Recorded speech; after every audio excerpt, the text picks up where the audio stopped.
Hello, everyone, and welcome to our first play session of a series of Swords of the Serpentine.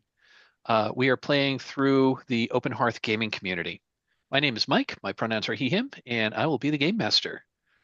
Let's do a very quick go around the table and just do a super fast introduction so we can get right into play. Let's go clockwise as I have you on my gallery view here. So, Elliot, would you say hello? Hi, I'm Eliot, he, him. Those of you who don't know me, I've been on the Open Hearth for about a year. Played with, I don't know if I played with any of you before, so looking forward to it. And Adam? Yeah, Adam, he, him as well, and I played a handful of Open Hearth games. I can't remember how long I've been a member of the community, but looking forward to getting a chance to play this one. Awesome. Sean? Yeah, hi, Sean, he, him. I've been with Open Hearth for somewhere between 6 and 12 months. I've only played in one other game. Looking forward to trying out Swords of the Serpentine with you guys. Awesome. And Vyrrk? I'm Vyrrk. Christos is my real name, and this is my very first Open Hearth gaming game. So, well, I guess not true. We played Queen We for the played For Queen the last Queen week. last week in what would Right. have been in this So, time slot because weren't able to meet quorum last week, which is fine. We had a blast. Didn't record that one. That's fine. Um, oh yeah, and yeah, I've been playing with Open Hearth for quite a while now. I think I joined in 2018 when we were operating under the earlier original name. But yeah, I've had a lot of fun with Open Hearth. Didn't play a lot with OHG the last couple of years, and in 2026, I'm trying to kind of dive back in.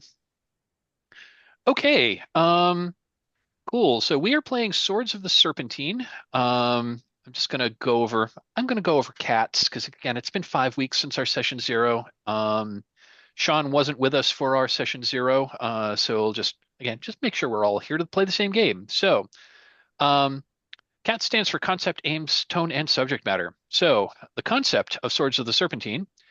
This is an action-packed sword and sorcery RPG where the PCs are adventurers in the city of Eversink. Eversink is a fantasy city that's kind of loosely based on the fantasy cities of Lankmar and Sanctuary and the historical city of Renaissance Venice. The aim of this game is to tell a compelling story of sword and sorcery action, adventure, and intrigue, where the PCs will gain a lot of riches and then quickly burn through it.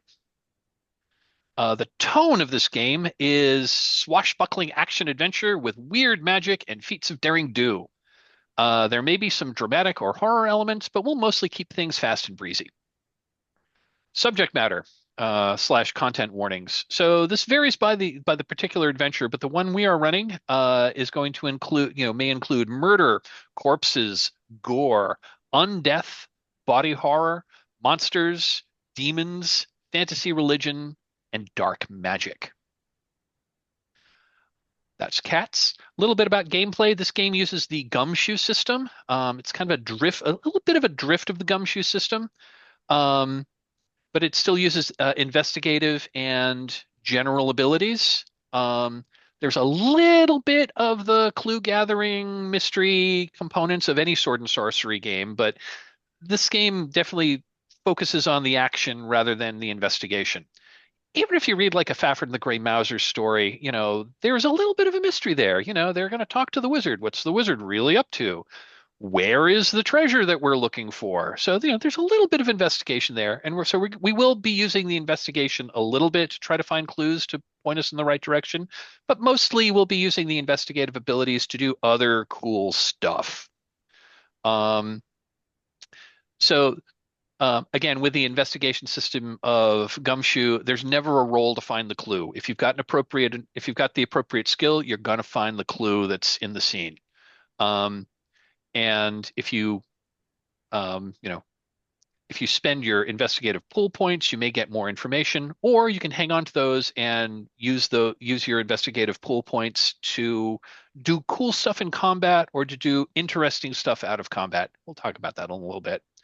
You also have general abilities. General abilities are investigative abilities are about knowing stuff. General abilities are about doing stuff. So those are abilities that you're going to be using, like you're going to be spending through your points and using them like in combat, in or in action scenes. So your general abilities kind of like feed the action. Investigative abilities, kind of like feed the more like overall arching plot.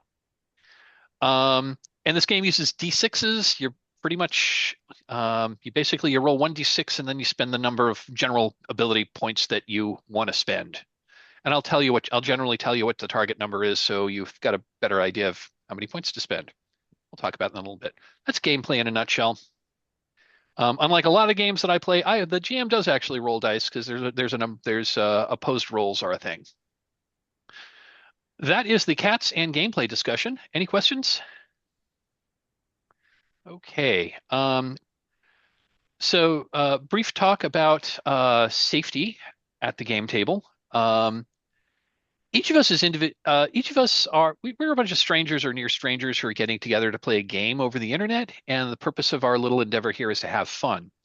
We're going to be using a set of nested safety tools that allow us to focus on the fun, because each of us have brought with us a different set of life experiences.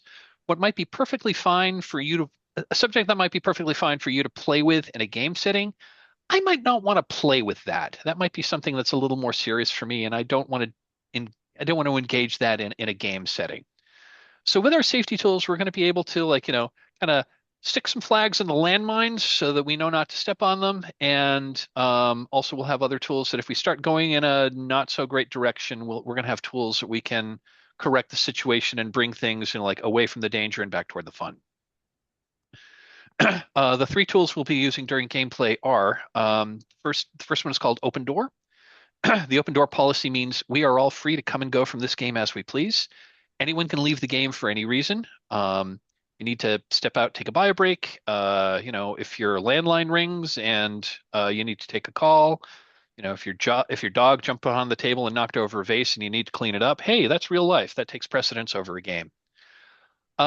Likewise, if you come to the conclusion that this game isn't for you, you are, no one is compelled to stay here. If you're not having fun with this game, you can use the open door and exit the game permanently. I do ask if you are leaving and not planning to come back, I would ask if you please give us the courtesy to let us know that you're not coming back so that we don't wait too long for you. But otherwise, if you need to step away, step away. That's the open door. Any questions? Sounds good. Awesome. The next tool we are going to be using is called Lines and Veils. With Lines and Veils, we are going to call out specific subjects that we either don't want to play with at all, or we only want to play with under, we only want to play with under very specific circumstances. If a subject is lined, that means it is not going to appear in the game. I won't introduce these elements. You won't introduce those elements as players. If we are playing through a published adventure, which we are, if that subject came up in the published adventure, I would do my best to edit and write around it. If a subject is veiled, that means we can acknowledge that it happens in the world. We can, maybe talk about it. You may see signs or hear stories that this sort of thing has happened. But it's not going to happen on camera. It's not going to happen during gameplay to one of the player characters. If a veiled subject comes up, we're going to mention it briefly. We'll cut away. We'll fade to black. Or, again, we may just simply avoid it. There's another column which is ask first. That means that's a subject that you may be okay with it in some circumstances and not okay with it in others. So if a subject is under an ask first, we're going to pause the game and just have a brief out of character discussion about put some parameters around it, find out if it's okay to proceed. If it is, cool. If not, we'll take a different approach. That's Lines and Veils in a nutshell. We have previously set some lines and veils. I'm going to pause the recording now, so if anyone has questions about them, we can discuss that privately. So yeah, let me pause the recording. Okay, we have established a set of lines and veils that we're going to be using. I just want to mention that Lines and Veils is a living document. If if anything comes up in the game that we want to add to the lines and veils list, we can do that. If we want to change things, if we want to upgrade a line to a veil, we can do that. So yeah, this is subject to change, but we've got them established. The next safety tool that we're going to be using is called the X card. We can use the X card anytime that something happens in the game that makes you feel bad that makes you feel uncomfortable in a bad way. You can use the X card for anything that you don't want to deal with. That can be something really simple like I've introduced an NPC who has the same name as the bully that used to beat you up when you were in 5th grade, and you absolutely hate that name. Hey, you know what? X card it. We'll change the name. This character doesn't exist and doesn't really care what we call them. Alternately, if you think if someone has introduced an element that you think is like grossly off tone or is sending things in a direction that you don't like, invoke the X card. We'll have an out of character discussion. Also, if you see us approaching a line or veil, and that I, the GM, or the other players hadn't realized that, and you have, please invoke the X card. That does happen occasionally. Just in our enthusiasm of play, sometimes we take our eyes off of the lines and veils list. When you invoke the X card, all that means is, hey, we need to pause the game and have a chat. So the X card is just the pause. So we're going to pause the game. We're going to step out of character and we're going to have an out of character discussion over what's going on. There's a formal safety tool called script change. I use script change in kind of an informal sense, where script change is we look at, once the X card has been invoked, we'll use like informal script change to figure out what we need to change and how to change it. We could rewind the scene and replay the scene again without the problematic element. We could just decide to end here, jump to the next, call the scene here, jump to the next scene, just keep going. We could rewind and go slow-mo and just be very careful about moving things sort of like forward frame by frame to make sure that everybody's okay with everything that's going on, or something else entirely. We'll figure that out once we've paused the play, once we've paused the game and are discussing this. So that's X card and script change. Any questions on that? Two pointers. Two things I did I do like to mention about the X card. One is you can invoke the X card if things are happening at the table level. So if another player is mispronouncing your name or is getting your pronouns wrong or is telling you how to play your character, please invoke the X card. You can use that to deal with player level stuff. I don't like to have to do that, but when that happens, we have to address it. Also, if someone has introduced a subject that you were not great with, but you're like, well, the scene's going to be over soon, let's just keep going with it. And then it happens again, it is absolutely 100% fine to invoke the X card to invoke the X card and use it to remove an element that we've previously introduced, which is absolute. So, even though we've already let it slide once, doesn't mean you have to let it slide a second time. Or if you've let it slide twice, it doesn't mean you have to let it slide a third time. That's the X card. Any questions? Okay, finally, this isn't exactly a safety tool, but if something happens to me and I'm gone for 10 minutes, assume something has happened to me. I've either lost internet or I've lost power or something weird has happened in my house that I have to deal with that takes precedence over playing a game. So if I'm gone for 10 minutes and I don't let you know what's going on through Discord or some other channel, assume the game is over and take the rest of your night. I wish I could say that has never happened, but it doesn't happen very often.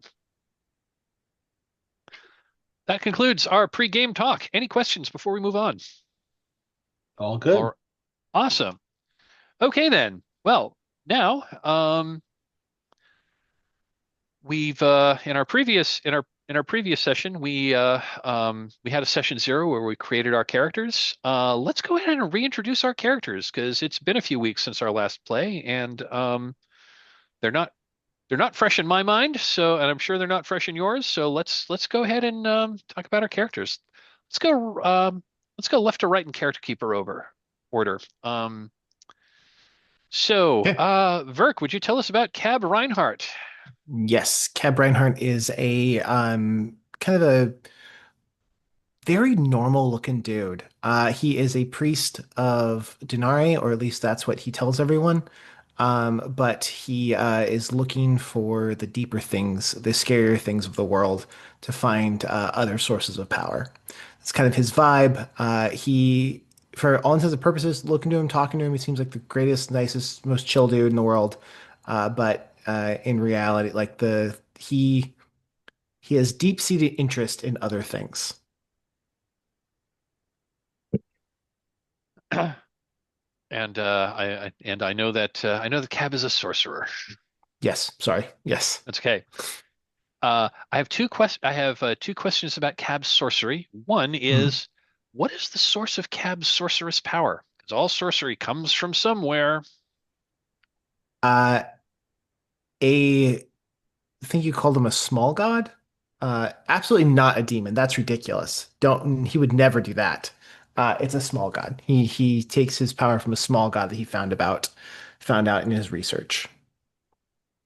Okay, and what are Cab's sorceress spheres? Completely normal, in no way scary. Shadow, disease, fear, and blood. Oh, that's totally problem. He's all he's all rainbows and daisies. I love it.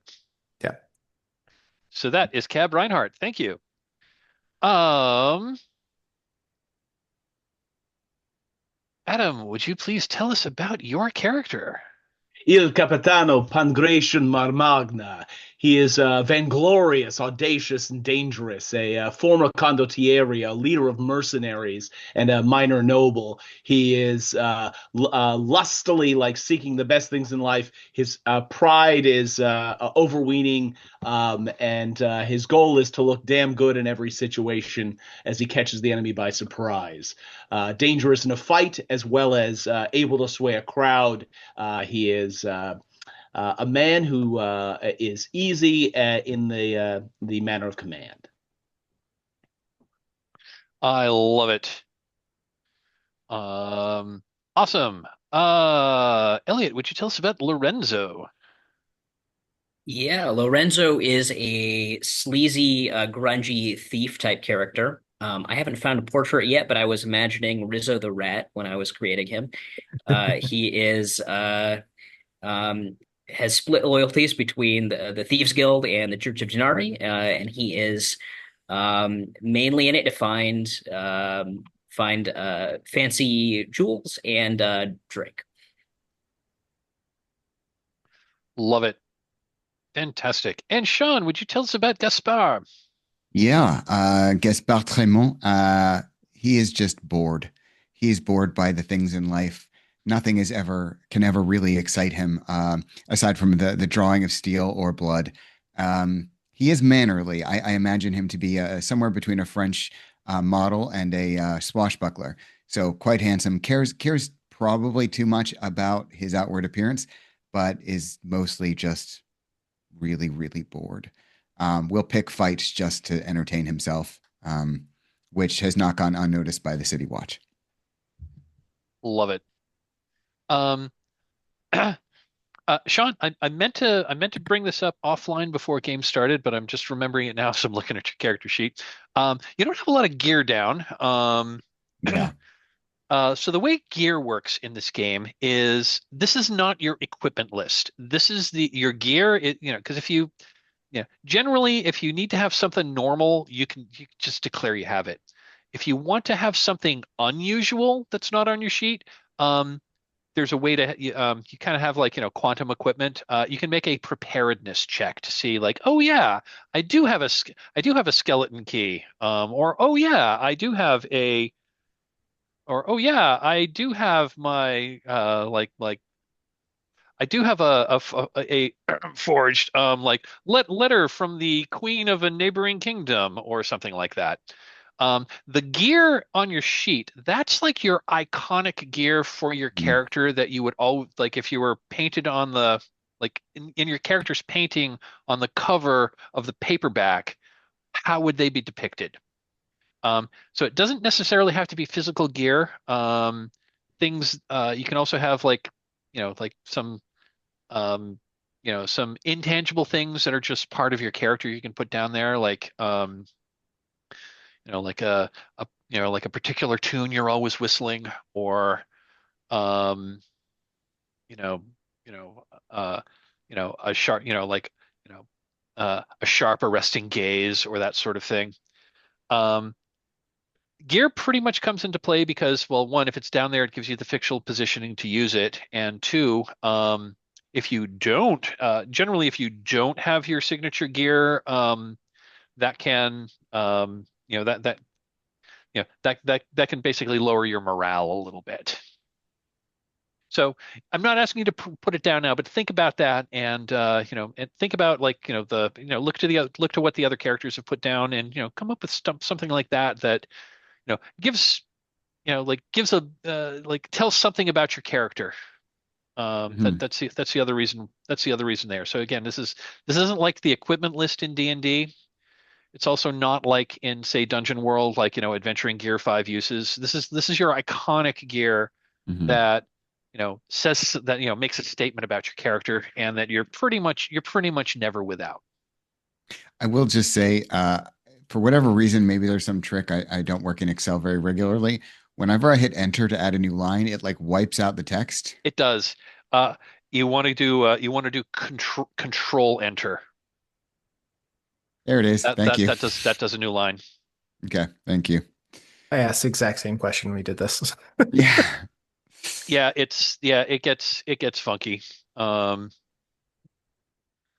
I was debating whether under the gear to just have the individual lines, but that can also get weird. So yeah, it's like, but yeah, it's a control enter, or if you're on a Mac, it's a command enter. We'll give you a new line. Okay. Okay, we have our characters. Um, we had previously established when I made the pitch for the game that we're going to be using the campaign framework called the Bookhounds of Eversink. Um, isn't necessarily going to like come really into play, but what this means is you are all connected to God, I can never remember the name. You are all connected to Imperator University, which is the main university in Eversink. It's ever since Eversink's been around for 1,000 years, but Imperator has been around for about 150. It's the main institute of learning in this city.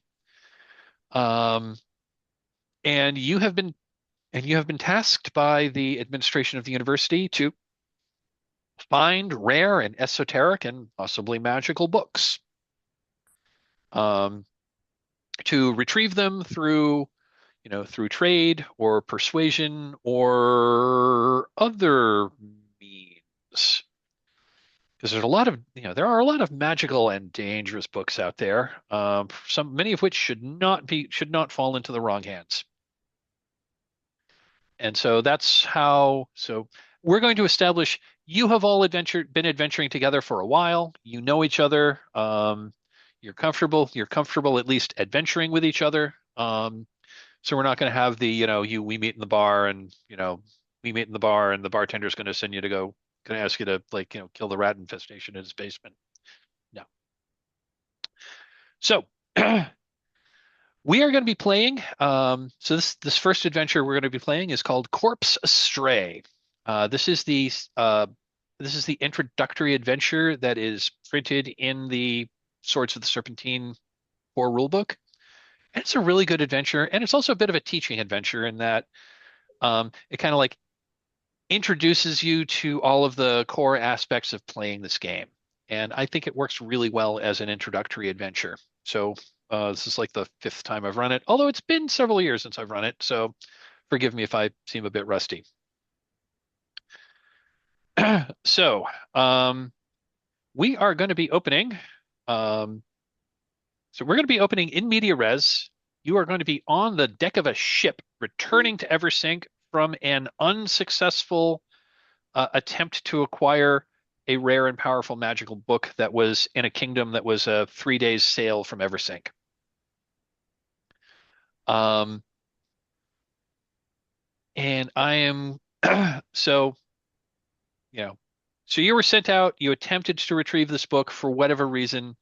It didn't go so well, and you are returning to Eversink empty-handed. Just get the adventure up so I have the names of our NPCs at hand. So we didn't get the book. You did not get the book. It was an Is there a canonical reason for our failure?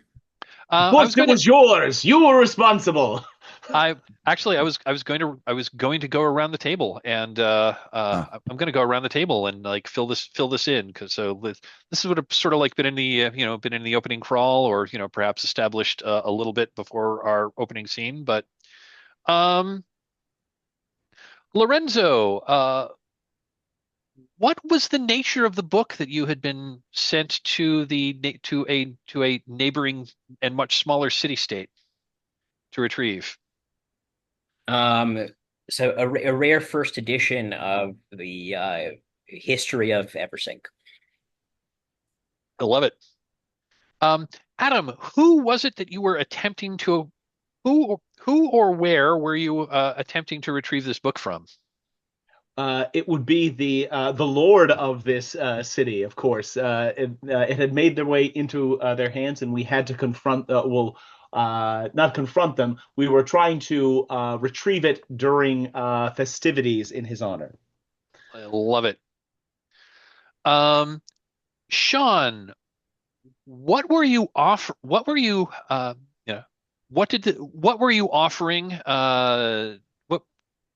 what was your approach to get this book? Were you offering a trade? Were you attempting to steal it? Like what was your approach to acquire this book from this from the lord of a nearby and much smaller city? I think we had been granted permission from the university to offer him the opportunity to buy into a building on campus. So he would have his name would be forever written in stone of Imperator University. As someone who's made his entire career in higher education, I totally understand that. And Vyrrk, why did this fail, and why did you have to leave that city quickly? Well, it failed because, well, the Lord may have been slightly rude to our Capitano, and as is to be expected, he did not respond well to that. And so then it just kind of like started to become an ego battle and things went bad. And then so we were chased out of the town. I love it.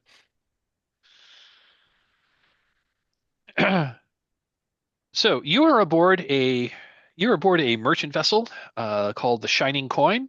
Um, the university had booked you passage to and from, and they also had business. They also had a small amount of business there. So, but they had taken you on as passengers. This is a small cargo ship. It's got a crew of about 20. Um, the captain is Otto Barani, who is a competent captain who has a good reputation among the mercanti of Eversink. It's a solid ship. It's a responsible and competent crew. They are not warriors. Um, that's important because you are currently, as the scene opens, you are on the deck of this ship as a smaller but much faster and very well armed pirate ship has come alongside and is in the process of boarding you. At last, Gaspard will stop moping around, bored as he is, and have some entertainment. The as it approached, you could see the name of this pirate ship. The pirate ship is called the Squandered Hope. So this is a fairly small cargo ship. So So we're gonna jump in media res, and we're gonna hop. We're gonna get right off the bat. We're gonna start in a combat. And the purpose of this is to like demonstrate how how combat in Swords of the Serpentine works, give you a little bit of a taste of it.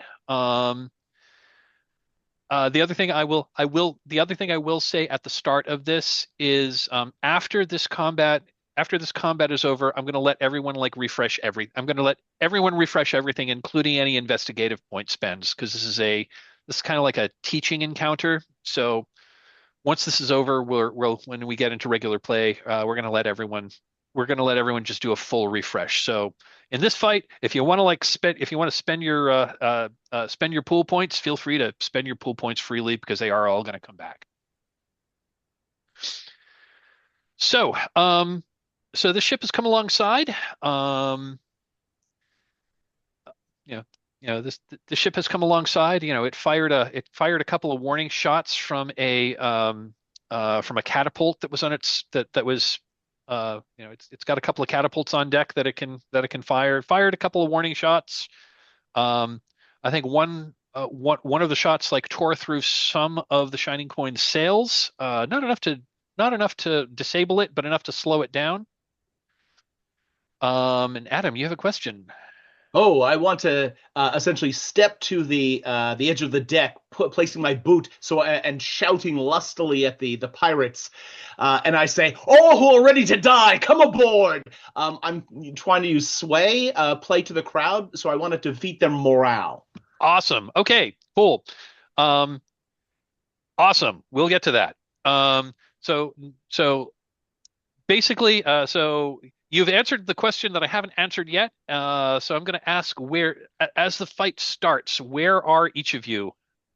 As the other ship pulls alongside, grappling hooks, lines, boarding planks have come over, and several and a bunch of bloodthirsty pirates are about to come on board. Where is everyone aboard this ship? Like, give us a little bit of let me know what this battle is going to look like at the start. So God, Adam, how do you pronounce your character's name again? Oh, you can simply call me Marmagna or Capitano. Marmagna. Okay. You've come like right up to this. You're like right up on the gunnels. You're shouting at the pirate crew. Cool. Lorenzo, where are you? Lurking in the shadows. Lurking in the shadows. Fantastic. I sense Gaspard, that's going to be a theme here. I'm just going to go with it now. I'm thinking that's going to be a theme. Gaspard, where are you positioning yourself as your ship is being boarded? I think Gaspard, as has been, I was offered the gift by Adam. Gaspard is on the top deck. He's got his feet up on the what's it called on the edge of the ship? The Like the gunnels? railing, the Yeah, the gunnels. gunnels. Yeah, like he's got some sort of like a stool or something, and he's got his feet up, his boots. He probably actually has his boots off. He's like tanning his feet. And he's got his tricorn hat kind of over his eyes as we hear the grappling hooks like slam into the ship. Uh, and I think he just sort of says to nobody, "Finally," and just like sort of slowly starts to get up. Fantastic. And Cab. Cab is over at like the door that goes down inside of the hall. And he's ushering all of the non-fighting, the non-combatants down inside. And he's like, "Yes, yes, God will bless you, protect you, blah, blah, blah. Keep praying." And I'm just like pushing them all like down this thing to get them inside and safe. Got it. Okay. Yeah, there's the captain is also barking orders and is basically ordering his crew to back away from this boarding action. And he's like, gratefully looking at Marmaga and who seems to be, you know, taking command of the combat side of this situation. So fantastic. Let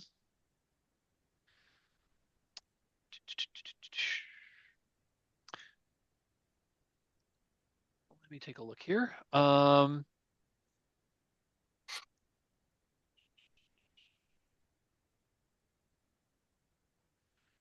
Sorry, I'm just skimming the adventure here.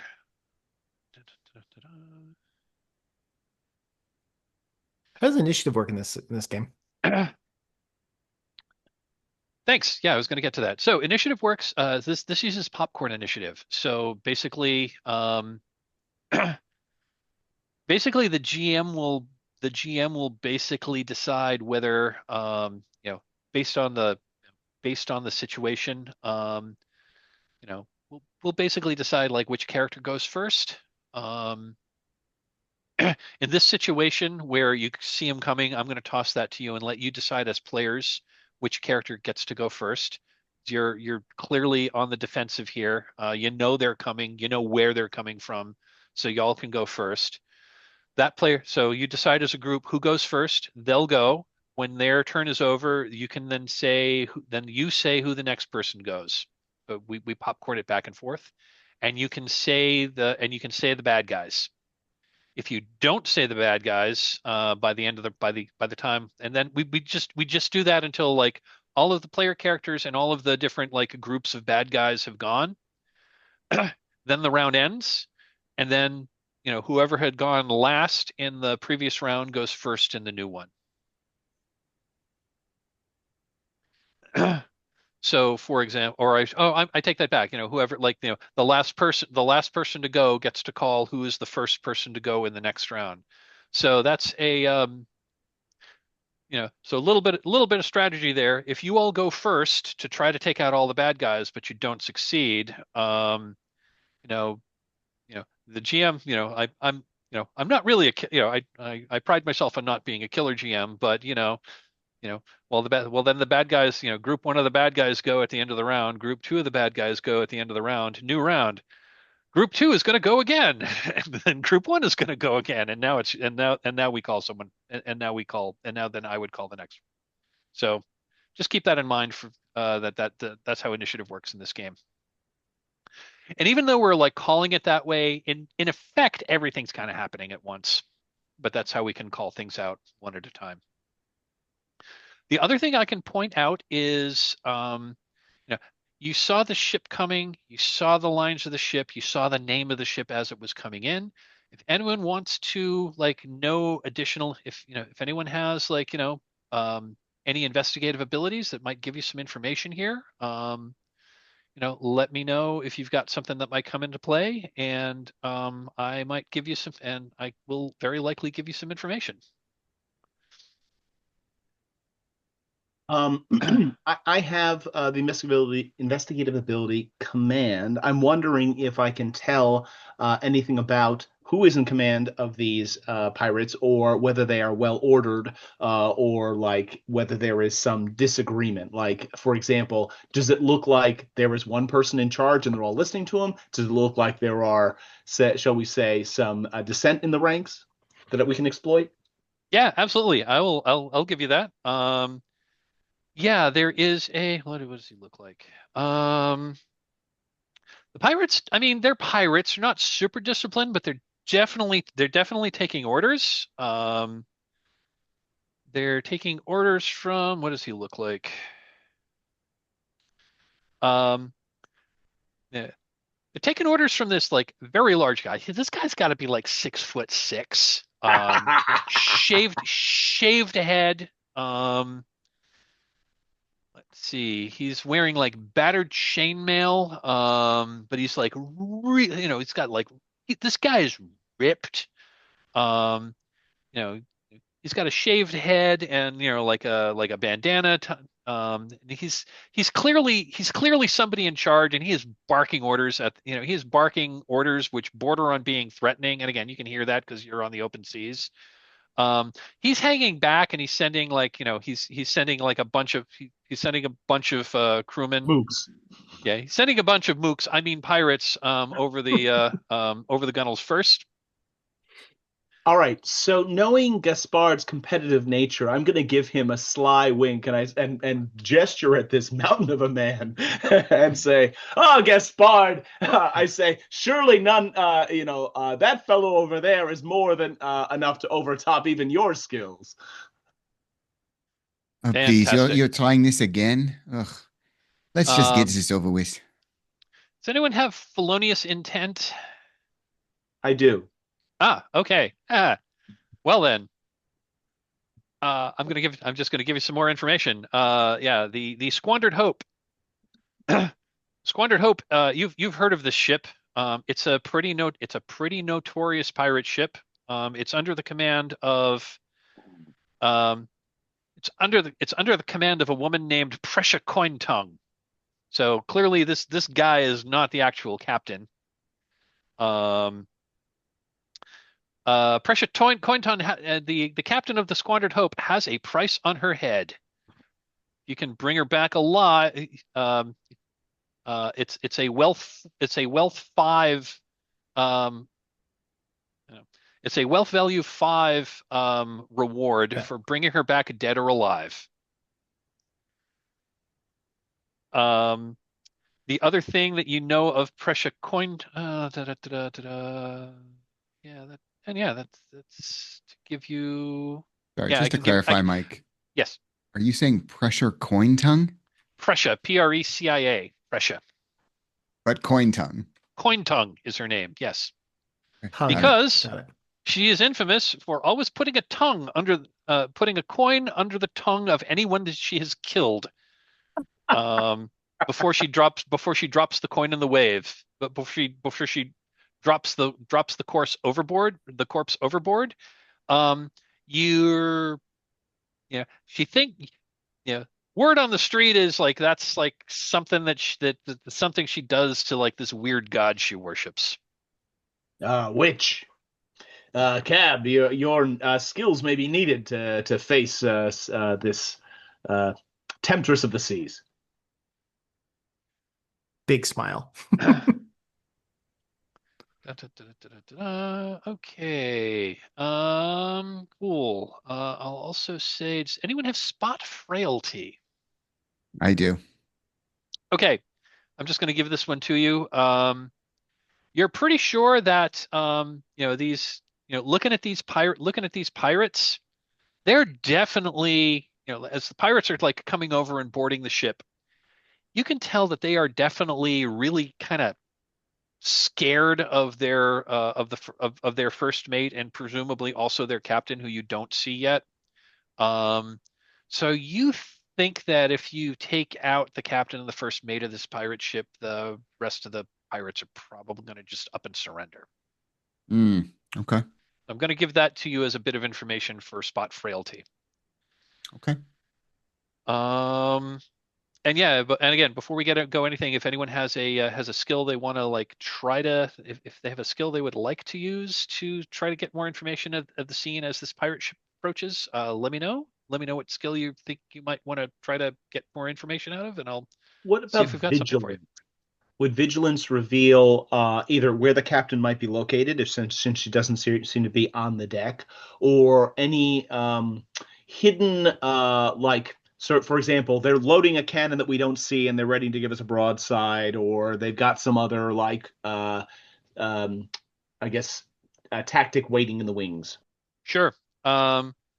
So vigilance, I'm going to say two things. One, the captain's not here. The captain's not on deck. You're guessing she's probably either in her cabin, um, or she's in the forecastle of the ship, like probably watching from presumably watching from a window. Um, the other thing that you would probably know from vigilance is they are absolutely not sending all of the pirates over on the first wave. There are plenty more pirates aboard this ship that have not come over the rails. Has the first mate, has he come across though? He hasn't yet. He's sending a bunch of he's sending a bunch of his mooks, I mean underlings, over the rails first. What about forgotten lore, Mike? Do I know anything about this tongue, this coin under the tongue thing, and what god that could be, or anything to that nature? Forgotten lore. I'm gonna say it's unclear. Okay, I'm gonna just flat out say you have never heard of this particular practice before. perfect. There's a lot of there are thousands of gods out there. You have heard that this you may have heard that this particular pirate does this. and maybe you seem to vaguely recall reading that some other like famous some other famous pirate might have done this in the past, but you don't really know much more beyond that. Okay. But yeah, the thing is, but you have heard of this practice, but you're not really sure. Like it's some ocean god. But yeah, it's a sacrifice. You put a coin under the tongue of your victim and you throw him overboard as a sacrifice to your god, and that's generally pretty important. Perfect. Uh, I think Cab's gonna yell out, uh, I want to talk to her before we kill her.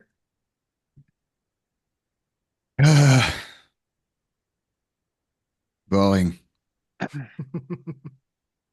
So, yeah, so pirates are coming over. I'm gonna ask each of you. So it sounds like Gaspard and Marmanga, Marmagna, but that's Marmagna, fine. Marmagna. Sorry, thank you. It's not a problem. It doesn't offend me. It's you're on Zoom. Your name's showing up in like 8-point font, and Here, I'll edit it. um. So basically, yeah. So these pirates are coming over, and so I think we're gonna start with Il Capitino.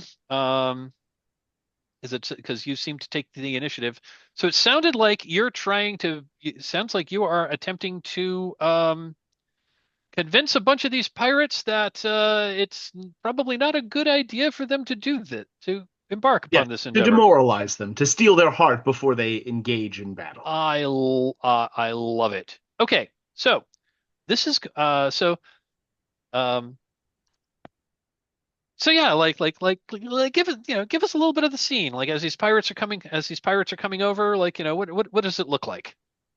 So as I said, he plants his boot on the.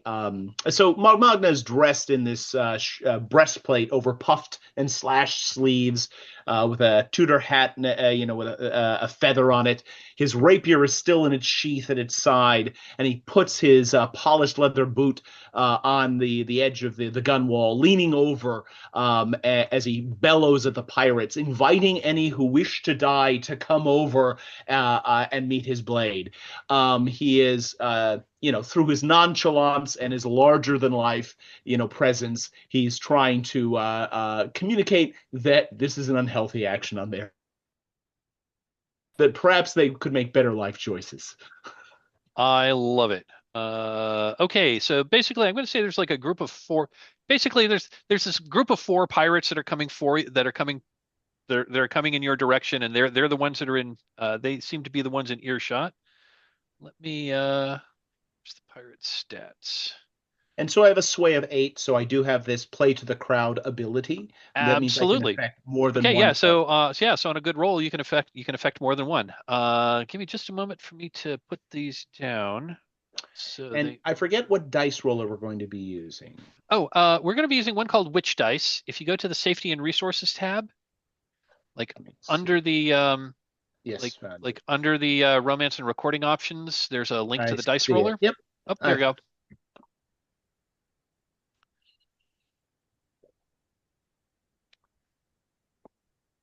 Looks like some folks have just rolled a few dice to see what it goes. So the way this is going to work, I'm going to tell you that. So this is going to be a sway attack. The pirate's morale threshold is 3. So your attack roll is you're only going to be rolling 1d6. That's correct. So it's going to be rolling 1d6 plus however many sway pool points you wish to spend. Now your max is 8. So if you look at your character sheet, let's see, you've got ranks and current. So you can spend points from your. I'm sorry, you got ranks and points. So Yep. you can spend your points on. You can spend as many points as you want to, and that's for every point you spend, you add 1 to the die roll. So the question I have is there because I have to hit a target of 3 or higher is my understanding. Yes. Are there? I forget if in Swords of the Serpentine there are raises or anything else. Like if I get significantly more than 3, do I get an additional benefit? Yes. So the way that works is, let's see. Let me hop over the rules overview just to make sure I got this. So, so if you da-da-da-da-da. So if you beat your so if you have 8 or more ranks on your ability, you can hit multiple opponents. For every 3 points over their threshold, you can affect an additional opponent. So if you Got it. roll a so their threshold is 3. So if I roll So if you six, I can hit a so if you roll second. a 6, so if you hit a 6, if you roll 6, you can hit 2. If you roll a 9, you can hit 3. All right. Well, Uh, and I'll I'm gonna go say ahead, please. just a couple other things about your pool points. So you can spend as many as you want. Um, the other thing that happens is when you defeat enemies in combat, um, defeated enemies will generate what are called refresh tokens. Now in a like in-person game, I'd like have a bowl or something and I'd be throwing like physical tokens in there. On the character sheets page, there's a refresh tokens column. It's in column A. For every mook you defeat, I'm going to give you 1 refresh token. So sometimes, especially when you're like lots of mooks are coming, sometimes a big spend is in order. That if you can like wipe, so if you can like knock out like 3 or 4 mooks at once, that's going to generate 3 refresh points. And you can and any character with a permission of the other players, any character can spend refresh points um, in place of or in addition to your pool points for a general ability. That makes So sense? they're a 1-to-1. They're one they're 1-to-1 for mooks. Lieutenants, defeating a lieutenant will generate 3 refresh points, and defending a boss will generally will give you 5. Got it. Let's roll. Okay, how many points are you looking to spend? So given that there's 4 guys, I'll just go big. So I'm going to spend 5. Okay, And here's my roll. I'm rolling a d6, yep, D6, and and you can. I get a total of 8. So that's Okay, at least that's 1 raise, but not 2. yep. So hopefully 2 of So those yeah, you pirates you have chosen a better path in life. yeah. So you have yeah. So we do have to roll damage. So I believe your sway attack is. Take a look at your sway here. I think I can't recall, but I see a d6 plus 2 on my fine tutor hat. So I'm not, that might be the damage that it actually delivers. Uh, Let I me can't just. remember. I'm blanking on this. Give me just a sec. I want to make sure I'm getting the rules right here. I'm a little rusty on this. It's been a couple of years since I've run this game, so let me just do a quick lookup on sway attacks. Oh, Um, interesting. Interesting. On attacks, there's a separate statement. If you beat the target threshold by 5 or more, you score a critical hit, which I did do. So I don't you know, can but do okay. you Ah, with that's a single target. yeah I see. with yeah, you can do if you've got plate of the crowd or yeah, if you've got cleave or plate of the crowd, you can either affect multiple, you can either use that or you can do a critical hit versus a single opponent, but you can't do both. Okay. In the combat section, it says most attacks do d6 plus 1. It can vary a bit by weapon. Your minimum result on damage die is the number of points you spend on the attack. Yep. Yeah, so this is going to be D6. Your damage is going to be D6 plus 1, but your minimum yeah, your minimum die is going to be 5 because you spent 5 points. Yep. Okay, And my result is a 7. you did a 7. Awesome. Me Let me look that up. In the fight. Where are pirates plenty? Come on. So Sorry, spending dice in your combat roll is a direct, or spending points is a direct just plus. It's not an extra die. I see. That it's is Okay. just a correct. plus. Yep. Um, yeah, on your attack, when you're rolling a general ability, and that includes attacks, you're only going to ever be rolling 1 die. You can boost damage. Um, you can boost damage by either scoring critical hit. You can add additional dice to your damage, or if you've got an appropriate investigative ability, and that you say you're going to do this, you can add extra dice. Okay. But I'm just going to tell you right now. That's 7 points. Yeah, 7 points of damage. Yeah, you have taken out two of these. You've taken out two of these pirates. They as they come over, they see you like you know they see you looking at them with you know yeah you know what I'm gonna toss this back to you. Yeah, I'm they gonna toss come this one back to you. Yeah, sure. They so come how over the gun walls. They come over the gun walls. I slide my blade half an inch out of its sheath, and I just look at them and I just shake my head with this cold, dead stare, grinning the entire time. And they scurry back over the side, leaping into the waters. love it. Fantastic. Okay, you've taken out two of the no, you're down to you've taken out two of the four pirates that were coming after you. This is going to speed up a little bit. Again, like I said, I'm a little rusty here. Um, Would you like me to who? update the refresh tokens? Oh yes, thank you. If you could if you could add two to the refresh tokens. Done. So this is Popcorn And that's a Initiative. pool for all of us, That is a or pool that that just all for of him? yes, that's a pool that Okay. all of you can use. You do need permission from the other players, so you can't just grab them. But if you say, Sure. "Hey, is it okay if I spend two?" Most people are going to say yes. Well, I want to actually hand it over to Lorenzo simply because he's been hiding in shadows. I'm very curious what he's going to do. Sure. How feasible is it to sneak over onto their ship? How are they attached to our? They've boarded with ropes, or Yeah, they've thrown grappling hooks over. They've thrown grappling hooks over, and like heaved ho. So there's so the ships are tied together by like 9 or 10 grappling hooks. The ships have gotten close enough that they've now thrown boarding planks over, so they're going to be walking over on boarding planks. But there's these are sailing ships. If you want to, you could certainly like grab a rope and swing over. That would be very piratical. Um, I could also make it real easy for you to sneak over there. for the time being, then I'll just throw a knife at the lieutenant. ooh, I'm just gonna okay. pop from behind a barrel, chuck a knife at him, Oh, okay. and Okay, fantastic. I'm Uh, gonna I'll spend all four of my points. Why not?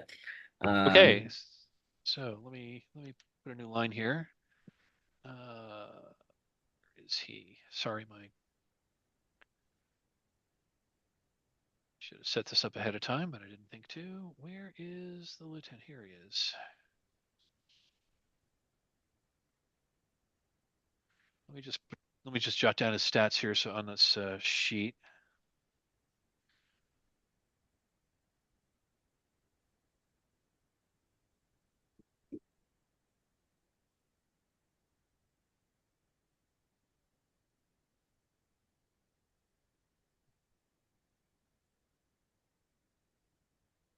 all right, I rolled and I got a 10 total. Oof. Nice.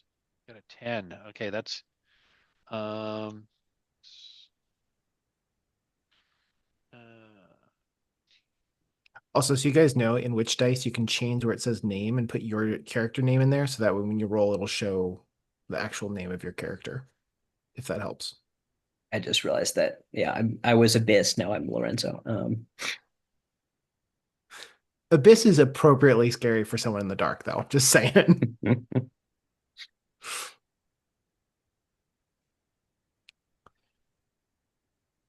sorry, I'm just not used to GMing these games where I actually have to keep track of like hit points.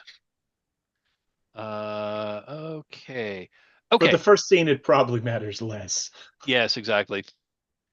Okay. Oh man, you got a 10. Okay, that is a critical hit. Um, make sure I've got that is a critical hit because you have exceeded his health threshold was 4. You've exceeded it by five. So that's a crit. Um, let me All take a right. look at make sure I know how this works. On a critical hit, if your attack exceeds your threshold by 5 or more, add another die. So you get to add a second die All right, so that's gonna to be your damage. 2d6 plus 1. So it's 11. Ooh, 11. Okay. Dang. He does have some armor. You have grievously wounded this guy. You have grievously wounded this guy. What is so like tell us what it looks like. How like give us a scene. What does it look like when you like pop out of the shadows and hurl a knife at him and like where does he get hit? And he is like really badly wounded. Um, yeah, I think he is he's not quite looking down. And so Lorenzo pops up from underneath him, chucks this knife that comes up under the weak point of his breastplate and kind of lodges into one of his ribs. And before he spins around, and before he can see who threw the knife, Lorenzo is popped back into the shadows.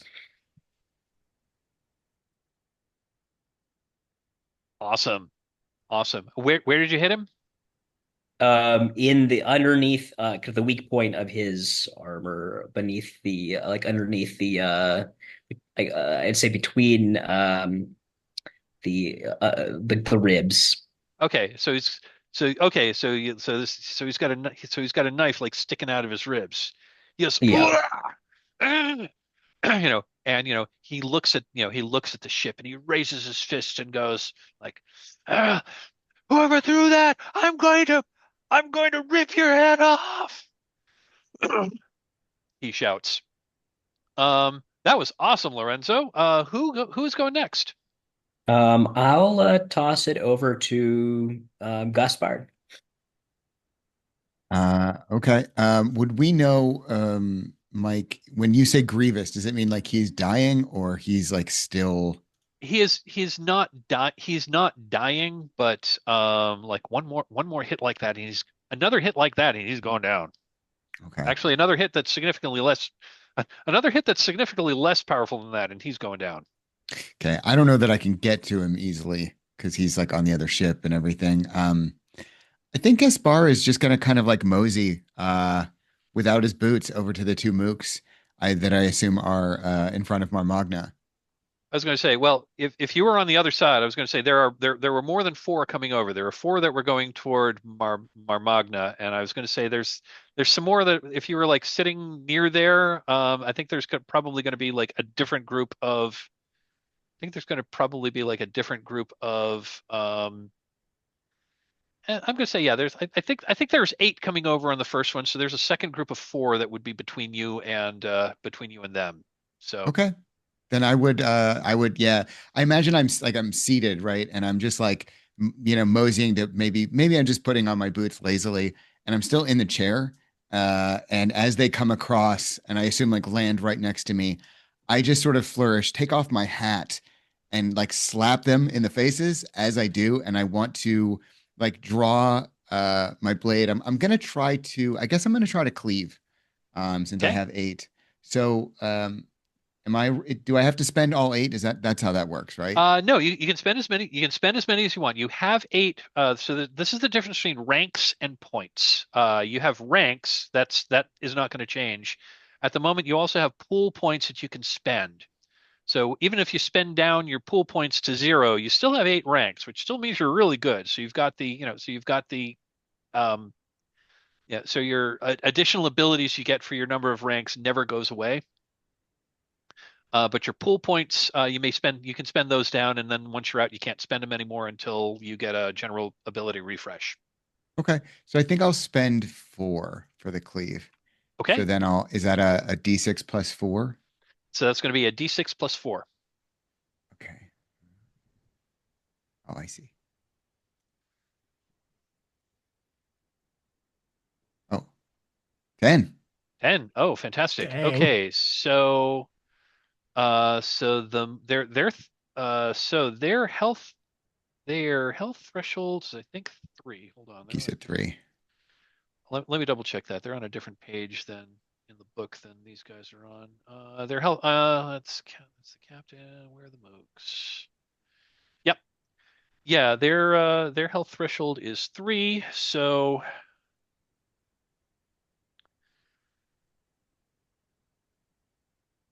let's see. So you got a 10. So that would be 3, 6, 9. You can attack 3 of them. Hmm.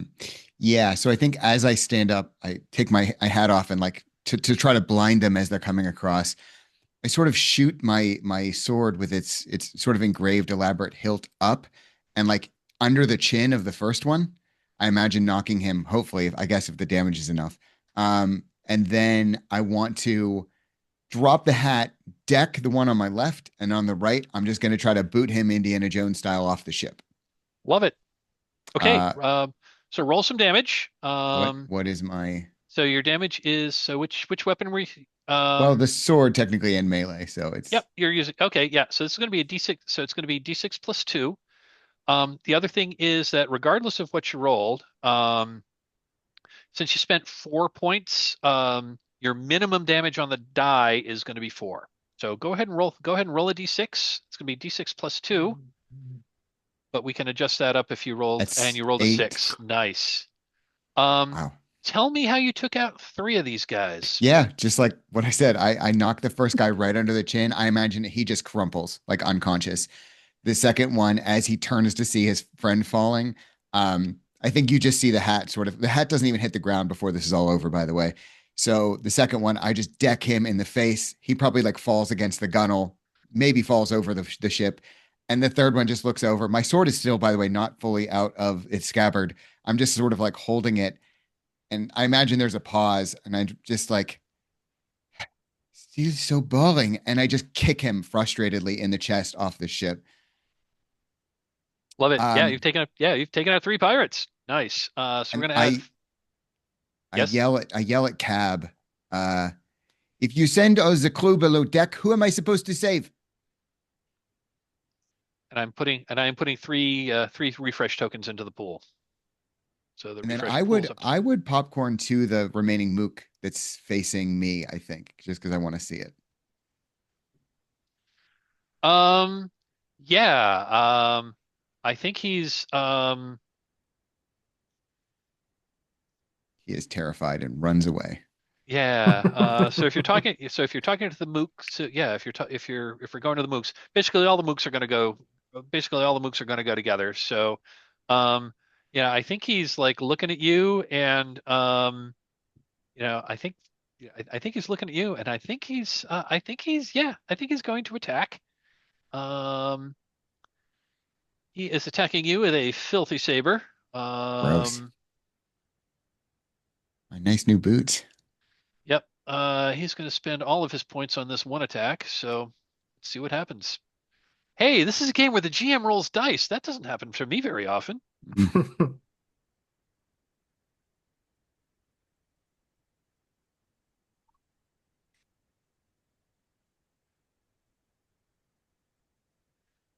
He is attacking your health. He got a 6 on his attack roll. Does that beat your health threshold? It does. My threshold is 4. Okay, so that is a hit. The mooks do a set amount of damage, which is 3. So he does 3 points of damage. If you have armor, you can reduce that by your armor rating. I technically, I guess, don't. So Oh, okay. I take 3. Yep. Take 3 points of health damage. Okay. I'm going to ask you, what does that look like? I don't know. What does it look like? Does it have to be like, is he actually hurting me, or is this more of like a he's draining my vigor kind of thing? I will leave that up to you. Um, yeah, I think it's more that he starts swinging wildly, like in his frustration and fear, like he's scared, right? He doesn't want to be here. He's swinging wildly, and I have to draw my blade out of the scabbard, which frustrates me, right? I shouldn't. I mean, come on, let's just be done with this. And so I have to like swipe it away a few times and keep him at bay. just until the opening presents itself, and Got I it. think it's more of a vigor thing. Yeah, I'm gonna throw a detail in there, and that is this guy's a way better fighter than this guy's like a way better swordsman than you expected. His weapon is crap, but this guy this guy knows how to fence. Hmm. You So know, that actually kind of excites Gaspar a little. we're gonna pop over to the other mooks that are fighting Marmagna. And yeah, I think they are. I think each of them are. I think each of them are also going to try to take a swipe uh, at you. They're also going to blow all of their. They're also each going to blow all of their pool point. Oh, by the way, the pool points that villains have, it's called Malus, Malus, and it's basically it's their like they've got one pool for all of their general abilities. So they're going to spend mooks generally have 3 points total. So they're going to spend all of it. They're going to spend all of it at once. So the first one, oops, Well, they're not going to get a second chance, so. probably. Uh,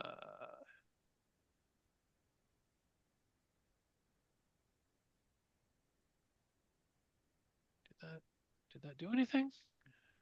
Didn't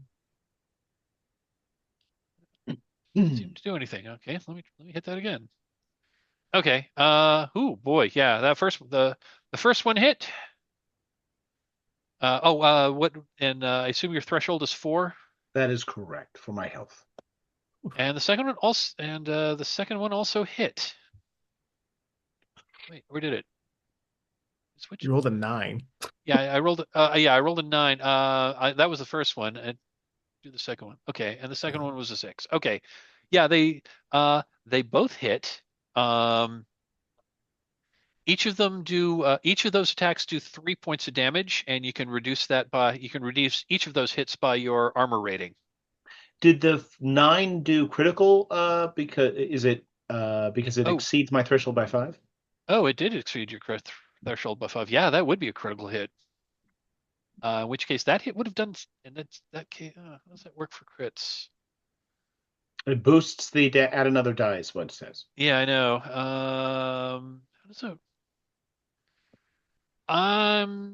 Yeah. I'm gonna say that's gonna do 5. I don't want to take the time to look it up. Mooks do fixed amount of damage. There's no die. So with a critical hit, I'm gonna say it's gonna do a +2 damage.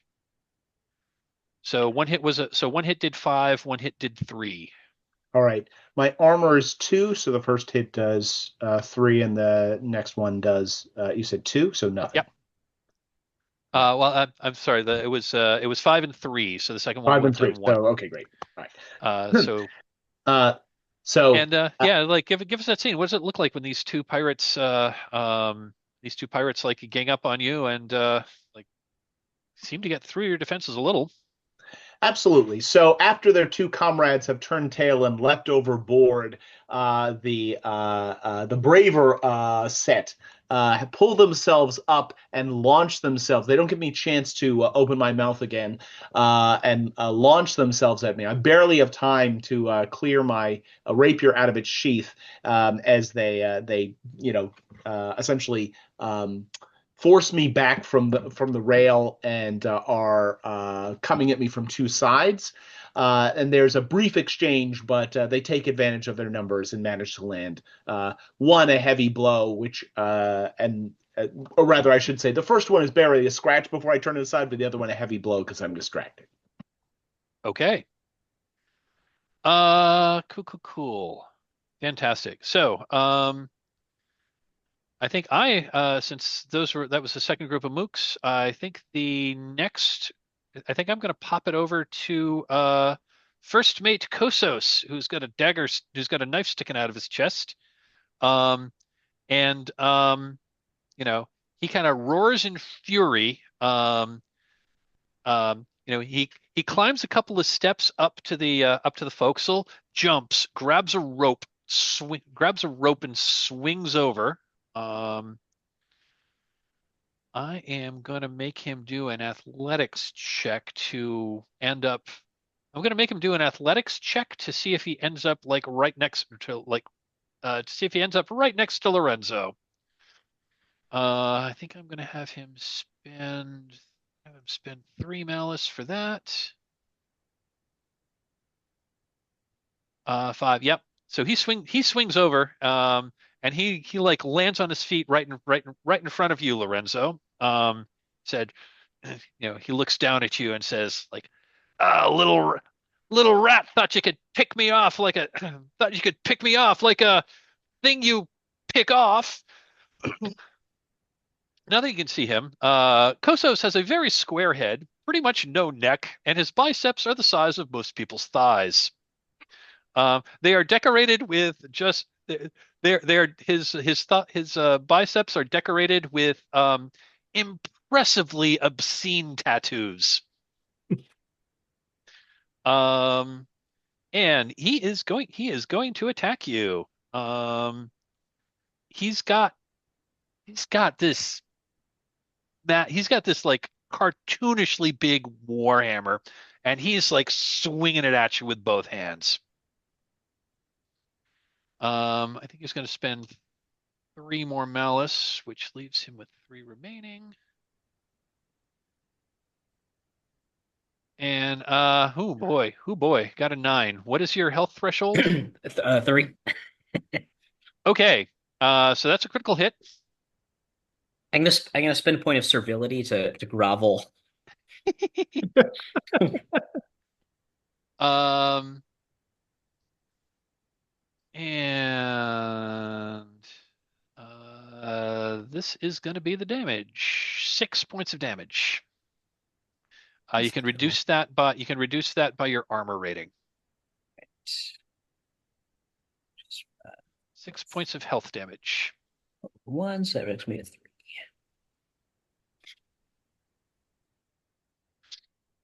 I am going to pop it over back to the pirates as the door to the like a door to, like as a door swings open on the forecastle and out steps onto the deck a impressive looking woman. Let me get her description.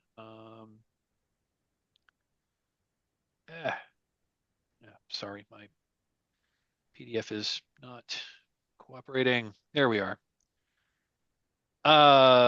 She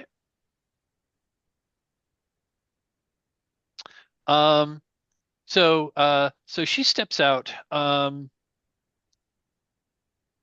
see. She's um she's a woman. She's probably in her early 40s. She's got long curly dark hair. She's wearing a tricorn hat, has an eye patch. Um, and she's dressed in like stereotypical pirate captain's clothing, like a stolen navy jacket, with like big gold epaulets on the shoulders, like an impressive plume coming out, and she's got a basket hilt rapier on her hip with like that's just adorned with like jewels and gold, and you know, and she looks, she just kind of like crosses her arms and looks over at you and looks over at the ship and just smiles widely, and 3 of her teeth are gold. She's not doing anything quite yet other than observing the situation, and I am going to pop it over to Cab for the final act of the round. Okay. Cab is going to walk over to the railing, look across at the 2 boats, and say, in a very loud, clear, and oddly friendly voice of, "Captain, your false sea god will not save you now." I'm gonna slam my staff into the ground, into the deck, uh, and all of the shadows uh, across the deck are going to go the opposite way of what they're going and start to elongate and stretch over the 2 boats, And they look very reminiscent of hands crawling across the wood as it starts to cover everything in shadow. Ooh. Um, so I would like to use my sorcery, Okay, obviously. absolutely.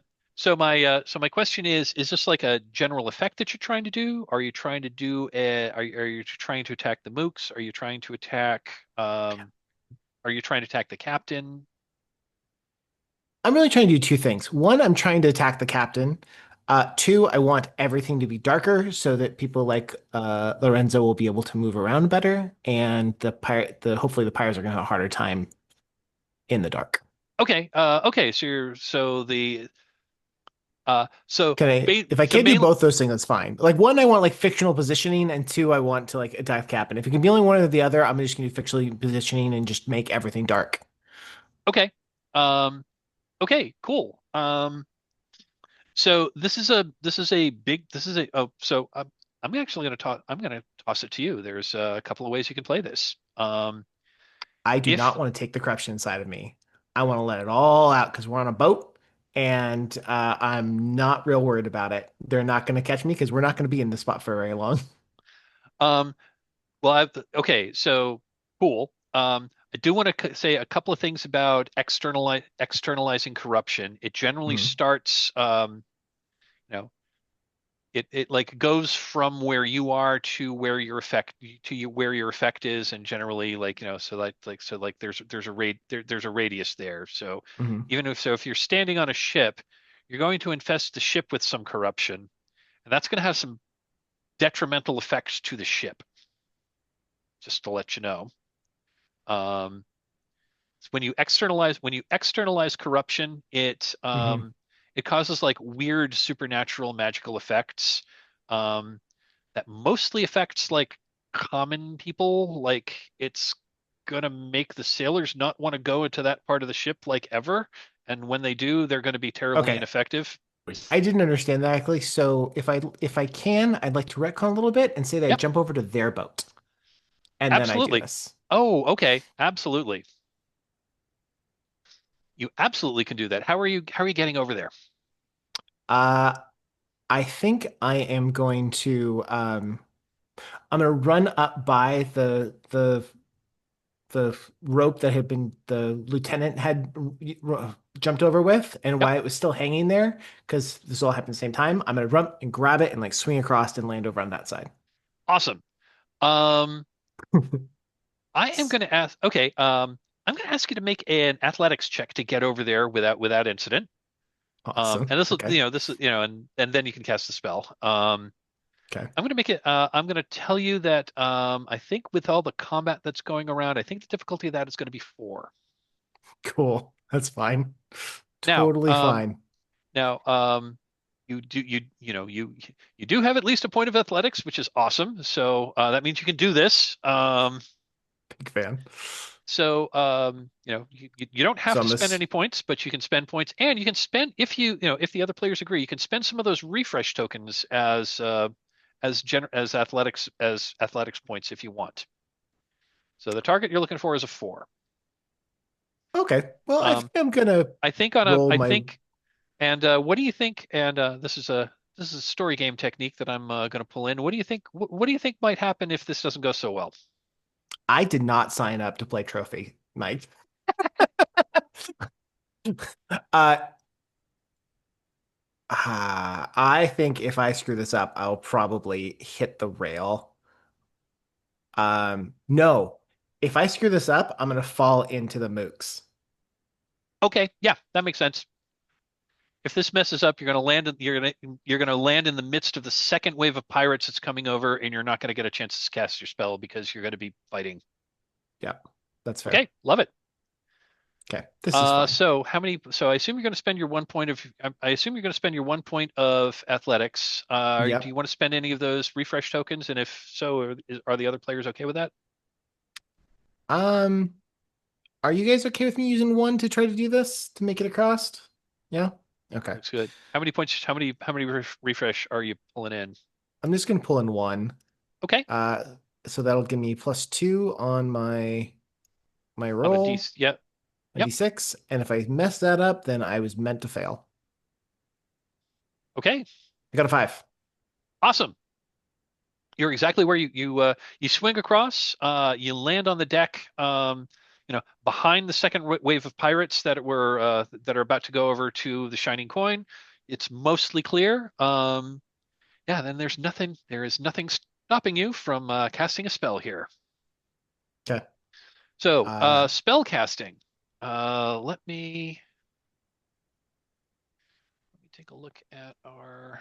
I'm trying to think. Is that in the rules overview? No, I'm gonna. Sorry, guys. The wizard stuff always takes the longest. Nope, that's okay. It's all Again, this is a learning scenario, so I'm glad you're doing it now.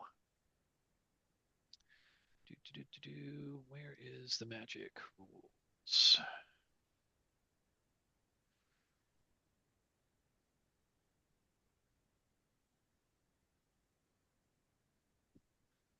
Okay, here we are. How corruption works.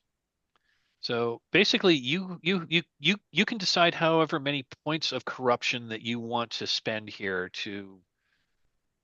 The more points of corruption you pour into this magic, the bigger the effect. So I'm just gonna read the rules for custom spells here. Okay. If I can find them.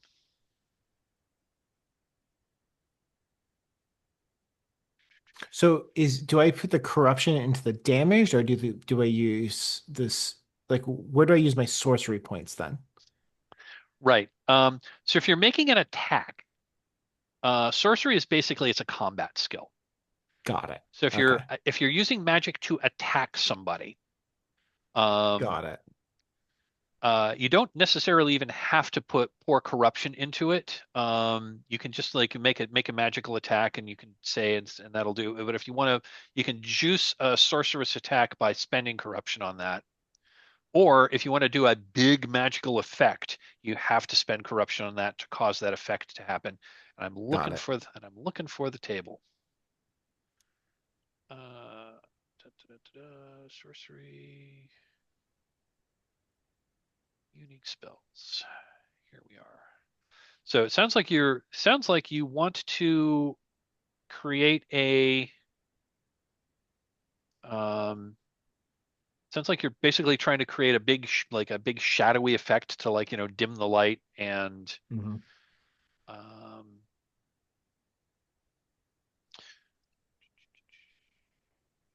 trying to figure this out.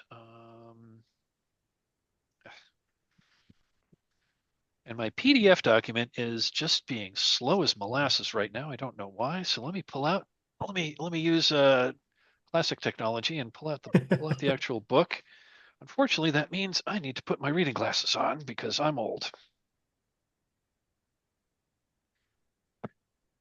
And forgive me for looking this up, but I want to get this right because this is kind of setting the tone. We'll only need to look it up once. Exactly. So you are using shadows. Oh, by the way, I'll just let me just read the description of the shadows sorceress sphere because it's got it right up in the book. Darkness is your ally. You can slide between shadows, form shadows into allies or weapons, and even trap your enemies in darkness. Shadows near you animate at your whim, moving as if alive. Perhaps they are.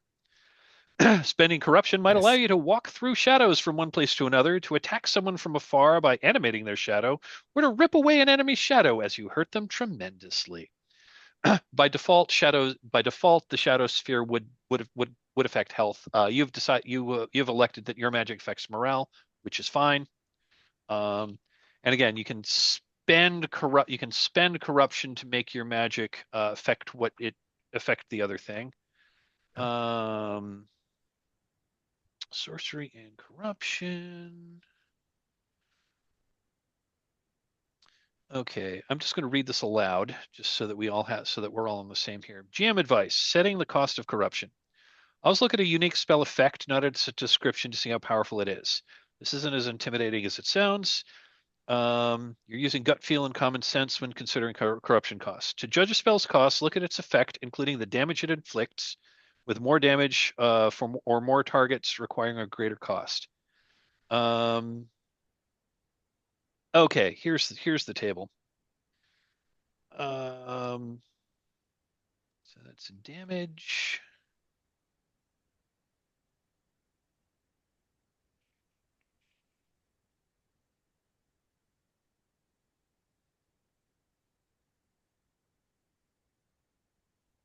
Spend points of corruption to trigger exceptional damage, trigger target area damage, create non-standard unique spells, create maneuvers, level a curse at a foe, or create sorceress glyphs.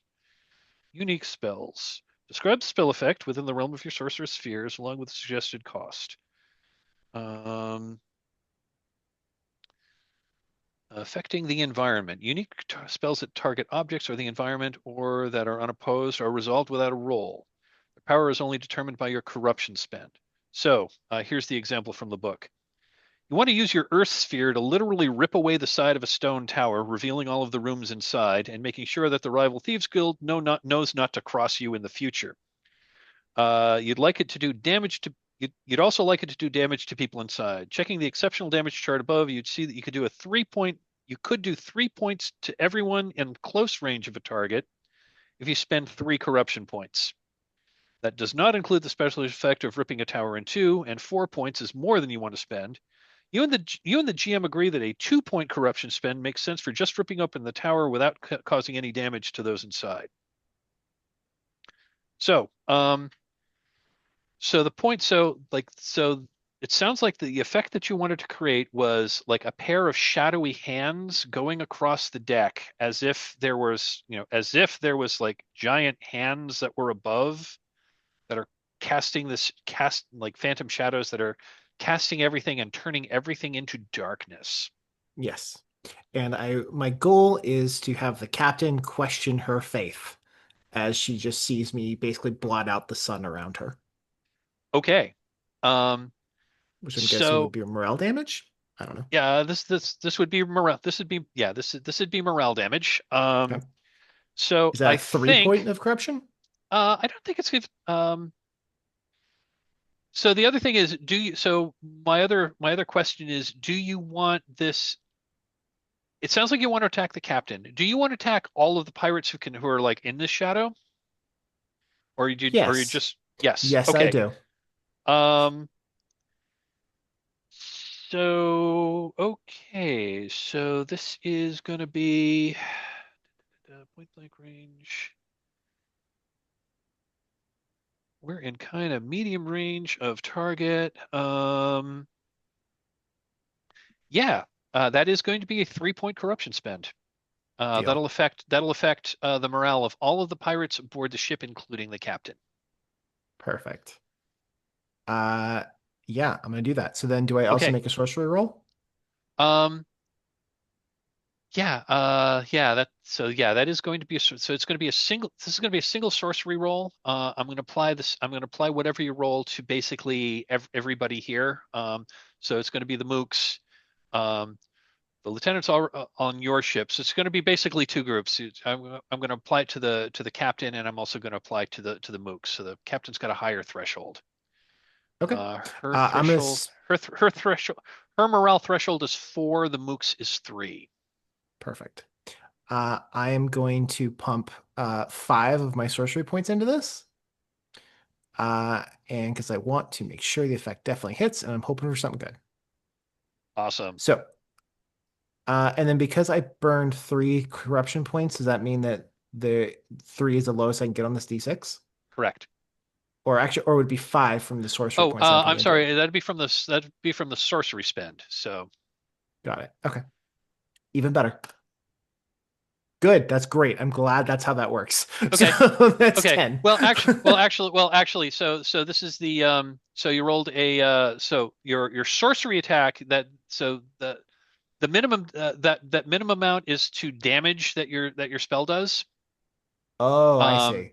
Bummer. Okay. you got a total of 6 on your sorcery attack, which is sufficient to attack, which is sufficient to hit the captain. Fair. Um And yeah, that's going to be a D6 plus 1 damage to basically everyone that was affected here. Okay. And So I'm gonna that D6 is can't go below 5. can't go below 5. Oh, that's something. That's exactly what I got. 6. There you go.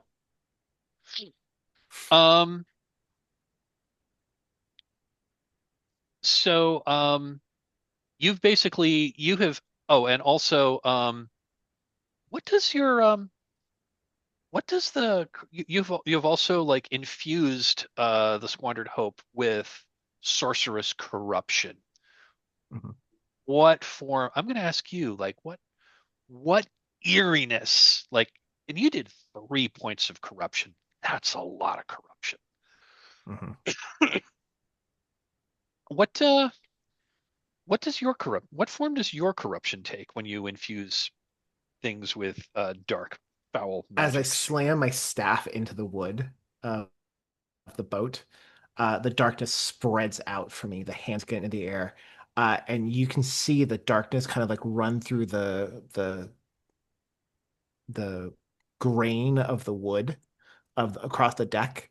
And you watch as the grain of the wood starts to split apart a little bit, and you see black eyes blinking inside of the creases in the wood. Love it. Um, and you also see like small shadow mouths like opening up and screams across the everywhere there's like a knot in the wood. I love it. So I'll just again I'm going to read this from the book just so that we have just so that we have a baseline here. The effect of level 3 corruption weakens building foundations, softening stone and eroding mortar, causes fear or temporary obsession in anyone passing through the area, triggering an immediate loss of 2 morale. Supporting characters are filled with dread, and the area becomes known as haunted. The barrier between worlds is weakened. Determined ghosts can pass through from the spirit realm. So you've just infused the Squandered Hope with this kind of corruption. And I love your description. That was just so incredibly creepy. I love it. These things Um, happen. Nice. that was awesome. Um, I am, I'm gonna, I'm gonna have Prussia here, I'm gonna have her make an immediate morale check. Ooh. Double check how that works.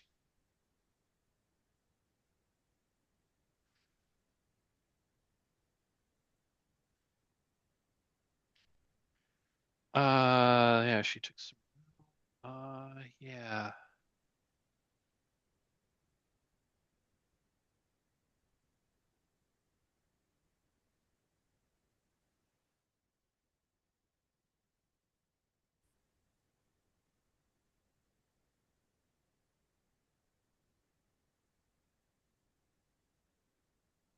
Okay. Um, the grin on the gold toothy grin on Captain Cointongue's face immediately fades as these shadowy hands blot out the sun. um, just you can just the sense of fear aboard the Squandered Hope is palpable as the pirates who are about to go over to the other ship um, suddenly are completely rattled. Their ranks are broken. Several of them like run to go below decks.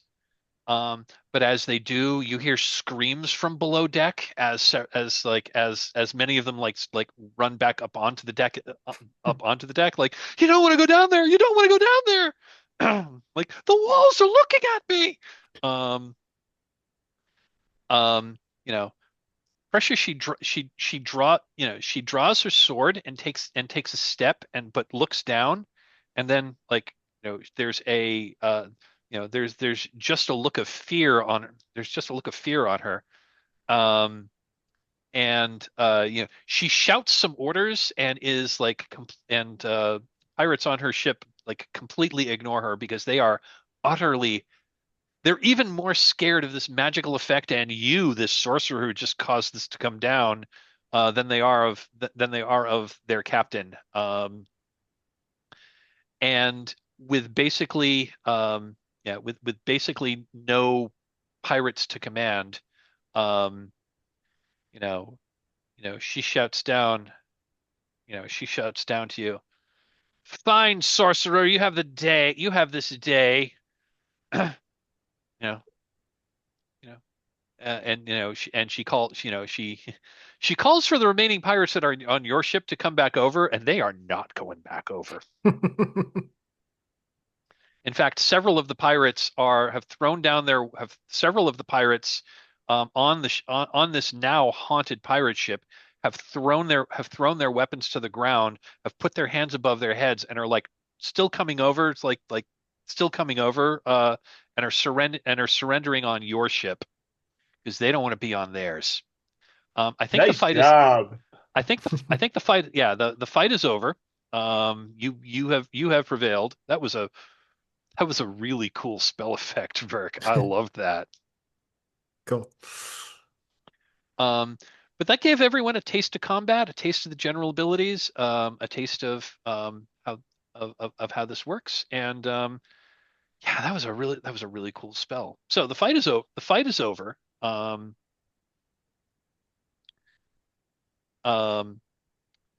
you know, I think trying to think. I'm Actually, gonna Mike, say can we take 5? Is that I possible? I was just gonna say let's yeah, I was gonna say it's looking yeah, we've gone pretty late here without a break. Yeah, let's Can I just double check what are when we're intending to play until? I was gonna go till half. I was gonna go till 10:30 Eastern time. So like Okay. another, so like another 75 minutes. Okay. Yeah, let's take 5. Okay, sounds good. Let's yeah, let's come back at uh let's take 8 minutes and come back at 10 before the hour. Sounds Okay. good.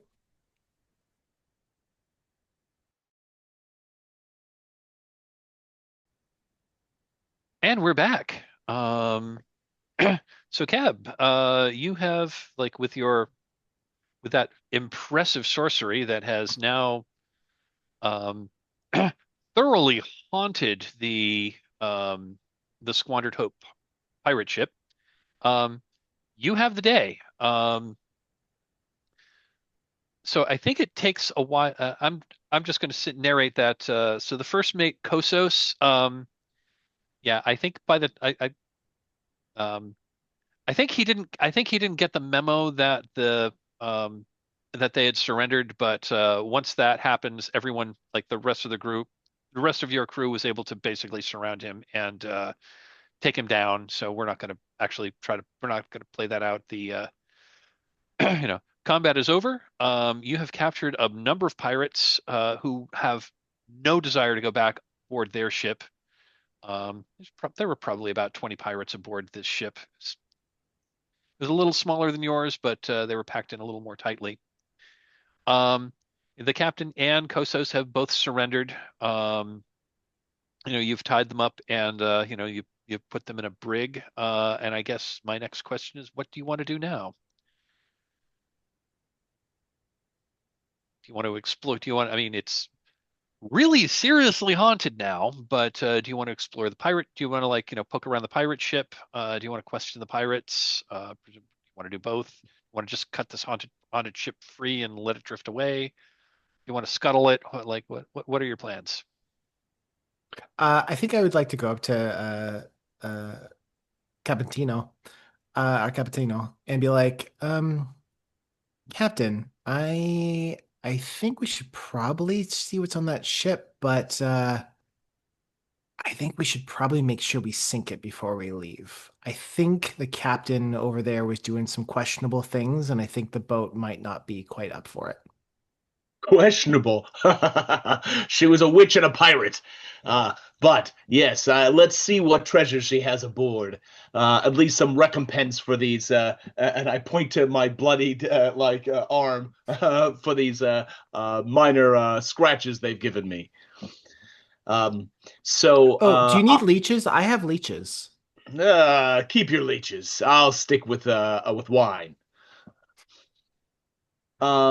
So assuming that the pirates have surrendered indeed, I think They have. we'll call for what was his name? Barani, the captain of our vessel, to muster his men and put them in chains.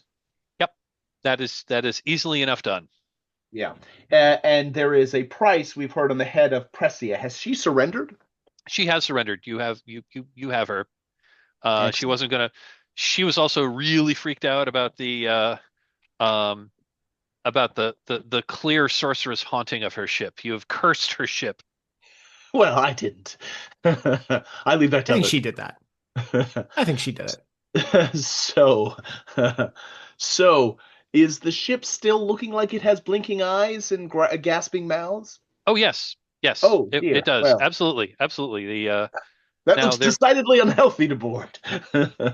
Oh yeah, it's there, and you just get this palpable feeling of dread the second anyone, including you, Cab. You're you've seen this before. You know what it's like, and you know it's not that dangerous to you. Um, wonder. So, what I do is I cross my eyes and spit over the side, and as I uncross them, I my spirit sight, I gaze upon the ship to see what I can see. Is there a safe passage that we can make into the ship's bowels? Um, I mean, like I said, the you know the ship the ship is just suffused with level 3 corruption. That's just there. So you can still poke around. It's the sort of thing that this doesn't necessarily affect player character. Um, yeah. If Uh, we were playing this, this doesn't normally. It would basically cause you to take a two morale hit just to enter here. I'm not going to necessarily play. I'll just say it's like super super creepy. Yeah. It feels really really weird. Um, but you can still explore the ship. It's not like inherently super super dangerous. Um, Well enough. All right then. and I Um, hold up my Denary emblem, which is inverted, and I'm like, Capitano, don't worry, follow me. I can make sure that we get through there without too much trouble, I think. We have the protection of our Lord. I lady, said that's good. That's good enough for me. Lead on. I was just gonna say, lady, Denaria is a goddess. Okay. Our Lady. Our Lord Lady. Yeah. Okay, Or then yeah, I would like to go over there and let's go check it out. What's so so over there on the boat? so like, long story short, I'm not. I mean, long story short, you go through the ship. You are able to recover. You know, the first thing you notice, and Cab, you noticed it when you landed on the deck before you even cast the spell, is the smell. This ship reeks of death. Even this isn't your spell effect. This is just it reeks of death. Um, you see like several places, they've got like, boxes of like rose petals or like, aromatic oils that they've set up to like mask it. But once you enter and like all of the windows and portholes of the ship were open to like let it air out. Once you go below deck, it's really not quite overwhelming, but it's really strong. Um, and you go to the hold of the ship and you open up the door and like flies are buzzing. The hold of this ship is got like at least at least 4 dozen bodies stacked like cordwood, and they've been here a while. It looks like they've made attempts to. It looks like they've made some attempts to like not exactly mummify them, but like like at least mitigate the smell. But hasn't been doing. They haven't been doing a great job. You open up that there's a lot of rats, there's a lot of flies buzzing around in here. The other thing you do find, like in a secondary hold before you get into the main one, you do find some treasure chests. You're able to recover a total of 3 wealth in treasure that the pirates have, which is a lot, but it's not a lot, because for whatever reason, they've been hanging on to bodies. Now, what you knew of Precious Coin Tongue is part of her ritual was she would put a coin under the tongue of the people that she would kill, and she'd push them overboard as a sacrifice to her god. Whatever this is not her normal MO. What is Uh, the state of the bodies? Like recently deceased, like long drowned, somewhere in Um, between? so let me take a look at your skills and see if I can see what you know. Yeah, I don't know that I have anything necessarily. I'm gonna say, oh yeah, you got tactics of death, absolutely. Oh yeah. Yeah, these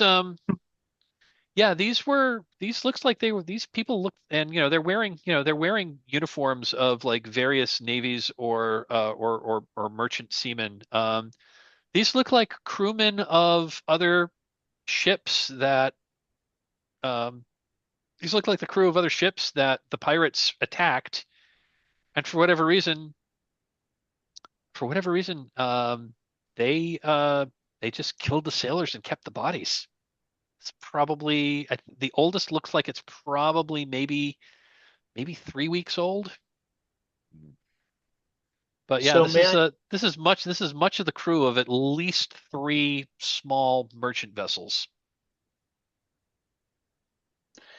may I use Spirit Sight or Vigilance to try to identify, like, if there is some magical working here or something else that catches my eye?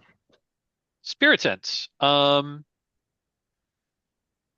In terms of magic, really the only magic you see is the ship is suffused with this is suffused with sorcerous corruption, and you've worked with Cab long enough to know that this has got Cab's signature all over it. This is all recent. You don't really see any other magic, although the other thing you see is there are a lot of ghosts. A lot of ghosts. When you use spirit sense, there's a lot of ghosts that are kind of like um hanging around this cargo hold that's been repurposed as a floating morgue. Can I interrogate them? Yeah, absolutely. Yeah, you can. I mean, with spirit sight, you can just see these ghosts that are flowing, and I'll just a little bit of world lore.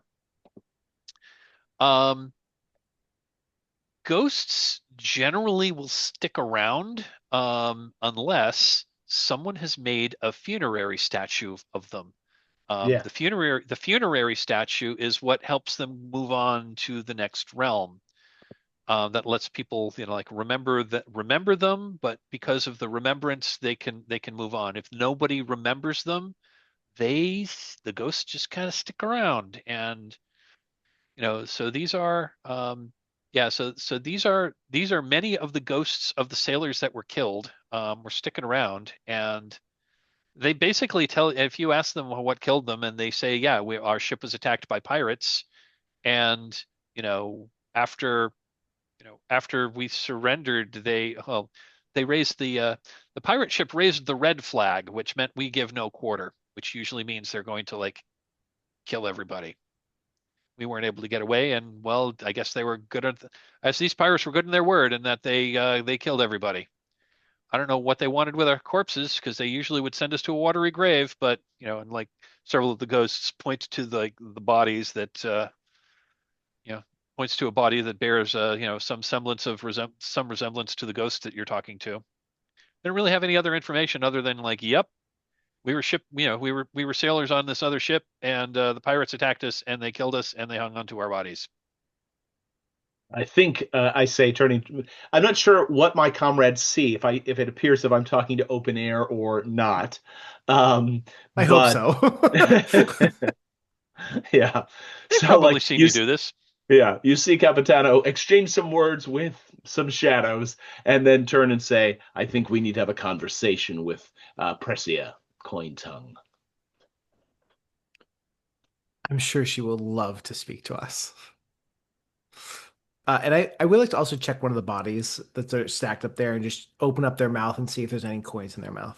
Nope, No. Okay. no coins in their mouths. Again, not her usual MO. Okay. And also, like I said, you did get. I don't really have a place on the sheet for this. I'm gonna note this under the, I guess, the location for now. You did find you were able to recover like 3 wealth in pirate loot. Hmm.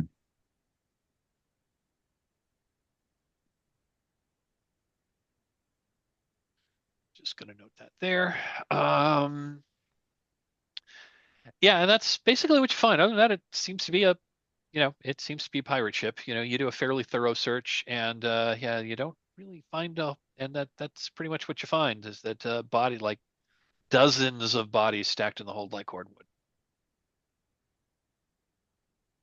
I think Gaspard sort of bored, just like goes back to our ship. I want to look for the mook that I was fighting that you said was surprisingly excellent swordsman. Yeah. And I do have 1 point in charm. So I would kind of use that to butter them up a little bit. I'm assuming like maybe pull them out of the brig where I assume they are. Um, Let them get some fresh air on the top deck and just sort of chat them up and say, Phil, Mook, sailor, I don't know what to call you. Your swordplay is quite good. I would love to know where you studied. Like, just try to butter them up, get them talking. Sure. Yeah, he says that he like gives the name, he gives the name of a he gives the name of like another pirate who is famous for who's dead but was famous for their sword play. I don't have it. I'm not going to bother making Sure. one, but I'm not going to bother making one up. But yeah, you've heard of him. You know enough about swordplay, and so that's somewhat impressive. This guy, this guy's must have been a pirate for at least 20 years, so he must have been successful at it.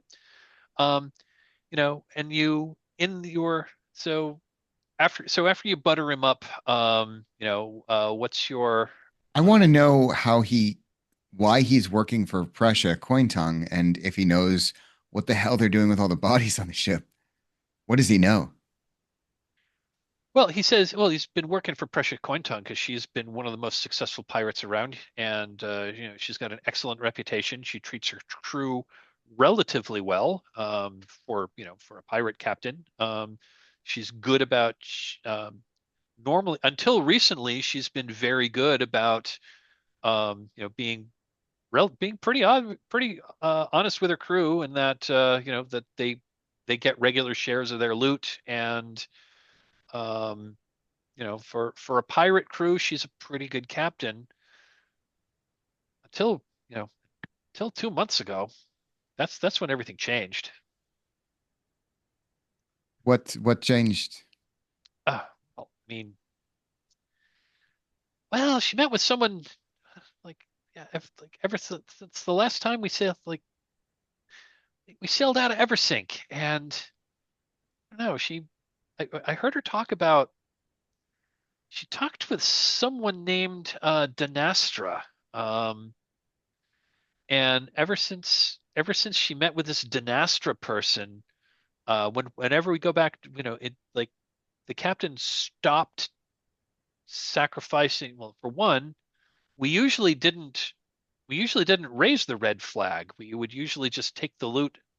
We usually just take the loot and let the ships go. But since then, she's turned awfully bloodthirsty, and she's been ordering us to like slaughter the crew of any ship that we capture. Which fine, whatever.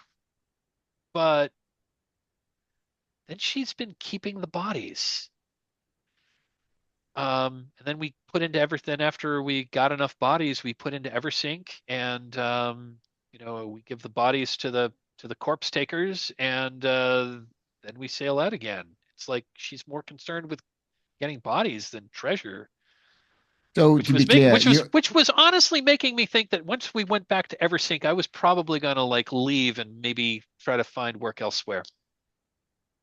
you were taking the bodies to Eversink and just leaving like packages, giving the bodies to the corpse takers and then leaving again? Well, I'm guessing. I mean, they're not the real corpse takers, and stepping out of character. You know this. This is actually somewhat historical. There were um, people die on ships all the time.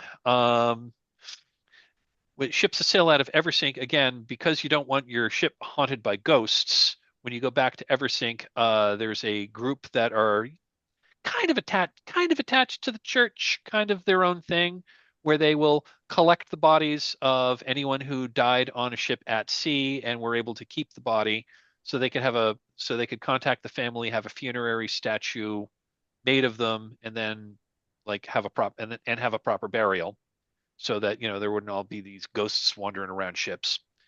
Um, you get the feeling after talking with this that these corpse takers weren't the real corpse takers, and these were somebody else, and you're pretty sure there was some gold being exchanged. Gross. And Okay. you know what? And you know what? I'm not going to retcon this. I just gave you more information than I should have. I should have asked. I should have given you the bare bones and said, "Hey, if you want more info, spend a point of charm." It doesn't really matter because everything's going to reset at the end of this anyway. But I just wanted to say like um, I'm now looking here and like, oh, that was information I should have given you if with a point spend. Okay. But anyway, you've got the info that there's someone named Denastra in Eversink who's got fake corpse takers and they've been paying pressure corpse tongue to like bring bodies in. Interesting. Okay. I would, let him return to the brig and I would fill in the rest of my allies about the situation and probably point out that we should, if one of you is able to question Prussia in such a way to get a contact with these corpse takers, I feel like that would be a way for us to investigate if we want. But I would just give them the context to run with.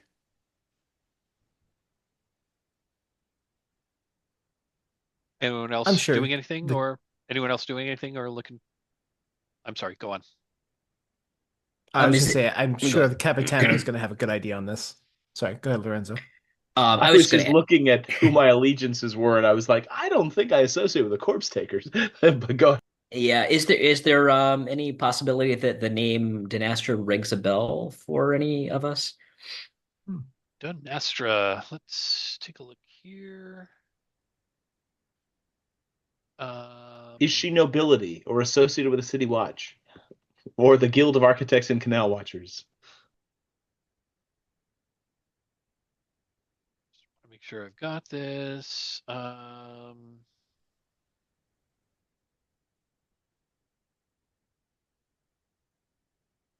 Sorry, I'm just reading ahead a little bit.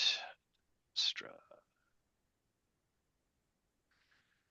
Anyone with either anyone who has Allegiant Thieves Guild or City Secrets or Felonious Intent. Yeah, you've heard the name, which is several of you. You have heard the name Denastra.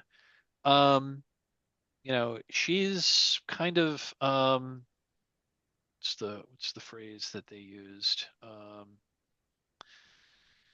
Yeah, she's kind of a she's a street enforcer that hires herself out to like various criminals or criminal bosses or gangs. She's a yeah she's a fairly well known like street thug who's known to be a very she's an accomplished brawler. She's not someone you want to get into a fight with.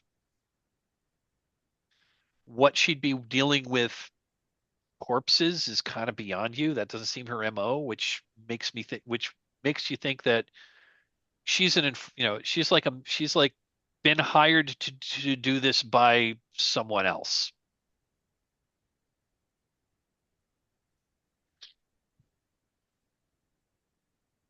So we need to find out who's hired her.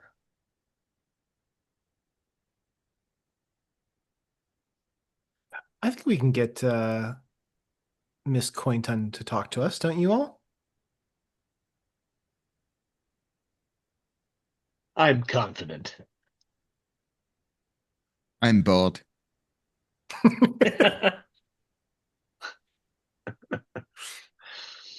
Let's go. Yeah. So I would suggest that Lorenzo, being a thief, might have more in common with Pressia. Um, I Oh, don't all know if right. that would make her like, for example, you also have charm, I see. So like some way to open her up, but otherwise we can, try to intimidate her. But she's a thief, she's a pirate, so I don't I'll know go. that she's. I'll talk to her. I'll talk to her.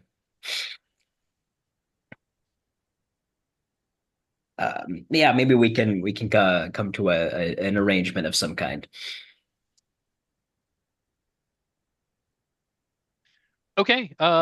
Yeah, since she was the captain, I think I think they're keeping her in a um I think they basically yeah, I'm guessing this ship has a brig, and I think they've got a holding cell for possibly like important prisoners. So I think she's held in there.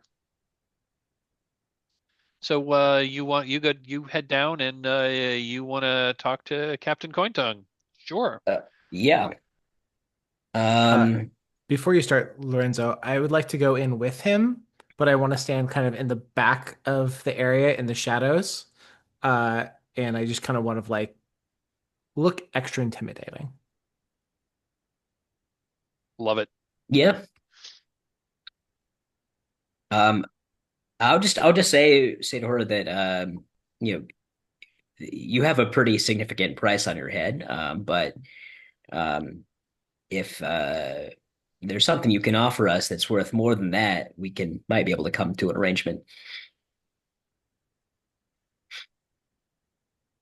Yes, there's always a price on my head. Those, well, tell you what though, she says, I bet I can, if if you let me go, um, I'll tell you, if you let me go, I will, yeah,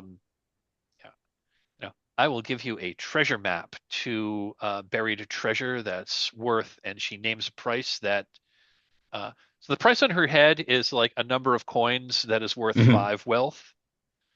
She claims to have a treasure map that would lead to that would lead to 6 wealth. And wealth is sort of like, well, like an increase of wealth, kind of like, it's almost exponential. So 6 wealth Okay. is way more than twice what 5 wealth is.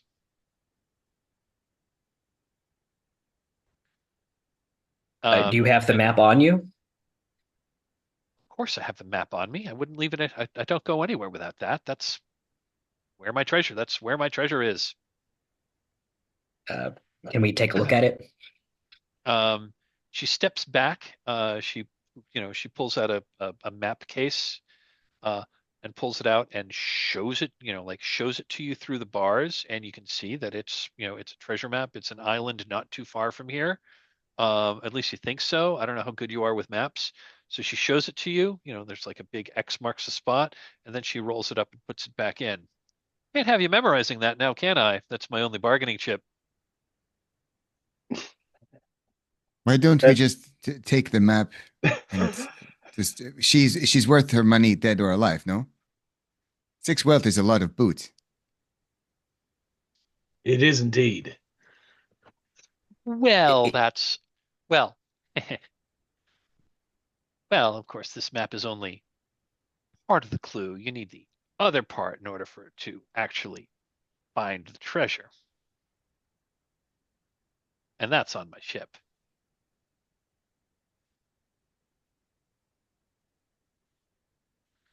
Is there And a you'll never skill to and know you'll if she's lying? and you'll Can never Lorenzo read it? do you have liar's tell? I do not, but someone does, right? I do. Cab looks like Cab Oh, has liar's tell. I have one, but It doesn't matter. the This is El just Cappuccino has two. got Either it. way. oh, Like, are you all interrogating her, or is it just the two, or is it just Lorenzo and I Cab? imagine I imagine I'm probably like just leaning against a bulkhead with an hmm earshot type of thing. I'm not like in her face. I'm letting Lorenzo take the lead. Got it. And she says, like, well, a map tells you what island it's on, but that's if you just start digging randomly, it'll take you 100 years to find it. No, no, no, no, And no, no, no, no. Here's the thing. You need. Here's the thing. You know, you know, here's the thing. You need me to tell you where it is. what does liars tell inform me about these statements? She's actually telling you the truth about this treasure. Although it might not be quite as much as she's claiming. It would definitely it's definitely at least five. It might not quite be six. And what about her statement that we need her to find it? Oh, she's pretty confident that you would need her to find it. That's not written down. But of course, none of this is relevant to the question of Denastra and why she's gathering corpses. Correct. This is just a counteroffer to like let her go free, and she'll basically give you she'll what you can tell for real is if you basically like don't turn her over to the authorities and instead like listen to her, she seems to be pretty honest in that she'll like help you is that she'll basically give you um you know or she'll send you to a place where you can get as much treasure from her as you would from the authorities for turning her in. She would not rather not hang by her neck until she was dead. Yeah, I think that if we're going to get five either way, and the five guaranteed rather than five possibly being betrayed by a pirate and having to dig in the or like labor, what are you talking about? That's not something that Capitano does. I said, how about another counteroffer? You tell us why you're gathering bodies for Denastra, and we'll consider, taking the treasure map and setting you free.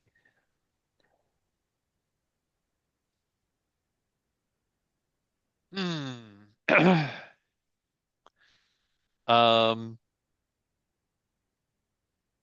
yeah, I think so like out of character. What approach are you taking here? Is this just like are you simply offering a deal? Are you like Oh, it's making a a great threat? question. Um, this set, I think, I don't know that I have a skill here that is appropriate. You can tell me. But yeah, I think essentially this is making a threat. Like her life is at risk. If we bring her back to the city, she is Eversink. She is likely to be hung. And so it makes sense for her to just like share this information, and we will take as recompense the treasure map as well. Like we have all of the bargaining chips. We have her and the treasure map. So And the fact that she sees this sorcerer that like basically corrupted her ship is like you, Vyrrk, you said Cab was just kind of like casually like leaning against the wall in the background, like watching all these proceedings. Yeah, she can see you there. So I'm gonna so between your intimidation and this, she says, she sighs and says, well, it was a financial transaction. Yeah, Dinastra approached me 2 months ago and made an offer. If I could, she'd be willing to like buy as many corpses as I could sell her. She didn't want to do the dirty work herself. In fact, she specifically didn't want to, she didn't want a particularly high body count in Eversink because, well, I guess the authorities were already like interested. But what better way than a pirate who'd be, what better way to get corpses than a pirate? So yeah, we started attacking with no quarter. Quite a lot of coin. Gave me quite a lot of coin. Well, that's disturbing. And Liar's Tale does not suggest that she is deceiving us. No, she is absolutely telling you the truth that yeah, she made a deal. Yeah, you know, she made a deal to like bring as many corpses as possible to this Dynastra person. Wasn't asking a lot of questions because that gold was pretty because that gold was glittering very nicely. Uh, I So Where's they've said, that been gold currently? yeah, so basically they've been yeah, so basically Dynastra's been she has I'm going to retcon what I said earlier. They've been basically when they've been attacking merchant ships, they've been basically killing as many soldiers as they can, leaving just enough to be able to like, for the ship to like limp back to port after they've been relieved of all of their goods. Presumably so that um, presumably so that Eversink's navy wouldn't come after them because it's one thing to lose your cargo, it's another thing to lose your ship.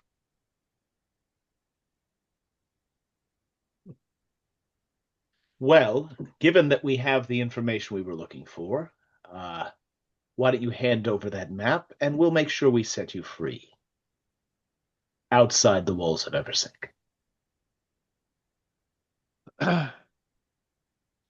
um, just take a quick look at her stats.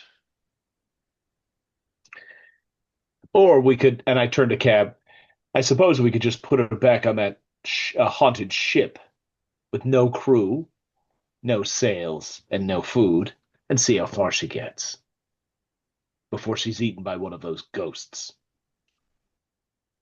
Big smile, and I start like fingering what you first think is like a gold coin in my fingers, but you realize it's made out of shadow.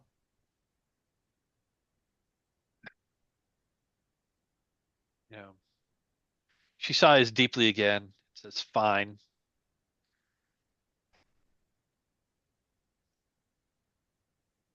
Wait, hold on. This is a pirate. I think the moral thing to do is to turn her in for that reward. Well, we can't do that after we've already made a bargain with her. I didn't agree to any bargain. Yes, I don't understand what you mean. Well, surely, gentlemen, if we have worked together long enough, if some of us are agreed, and then all of us should be bound. I will not be bound by your terrible fashion or your moral decisions.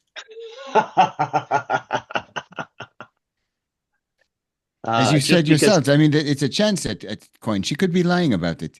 So why not turn her in for the guaranteed payment? well, look at it this way: if we set her free, I'm sure her bounty will only increase, and then we can catch her again and turn her in for more later Mm. next time. What are the chances that we let her go and she goes and warns the Nastra, who we are apparently going after? So how will we manage that? Why don't we? I Oh, don't I know. figured we'd maroon her on some sort of sandbar or nearby island, give her a fighting chance, but not enough to ruin our own investigation. If you I can think tell that you how we to get will. to several. Like there are several sandbars that are just a few hours sail from here. I'd be happy to be let off on any of them. You know, and she's got the map. I'm going to say that you're able. Know, one way or the other, one way or the other, you're going to get the map.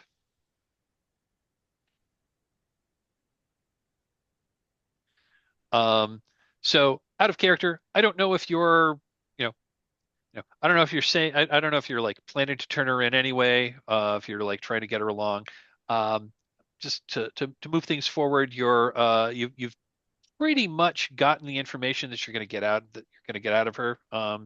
She was hired by Dynastra to bring as many corpses as to bring her as many corpses as they could carry, and that she was leading a group of basically fake corpse takers that were collecting as many bodies as they could. Trying to get to ships before the real corpse takers would show. But of course, since this is a pirate ship, she wouldn't be putting it in on the main docks. They'd be going to one of the docks in, I'm forgetting the name of the district, where fewer authorities go because it's harder to navigate and it's in a much more seedy part of town.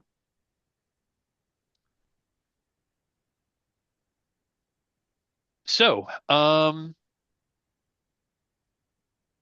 that so that concludes part one of this adventure. You've gotten the information. You've survived the fight. You've gotten the information as to like what was going on here. So I think we'll pick it up. We're also at time, so I think we will pick it up here next week as your ship sails into Eversink, and we'll pick up the investigation there. Sound good, folks? Yeah. Awesome. Sounds good. Awesome. Thanks, folks. Yeah. We are at time. Would folks be interested in a quick round of stars and wishes? Just as a little debrief, or I know we're at time now, so if folks need to go, we could just end it here and we could do stars and wishes offline if people would prefer. I'm happy to go with. Doesn't matter to me. Okay, well let's Well, we keep it quick. Yeah, let's do it real quick. Yeah, I can go first. Stars all around. Thanks to everyone for like bearing with me. It's been a while since I've run this game, and it's quite a lot crunchier with more mechanics and more math than most of the games I run these days. Thanks for bearing with me there. I think we figured it out. So thanks everyone.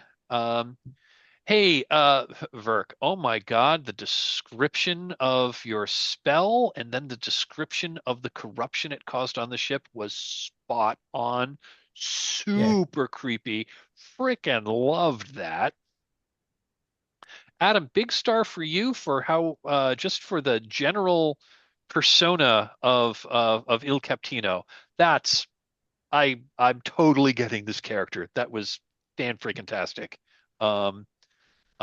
Just absolutely love that.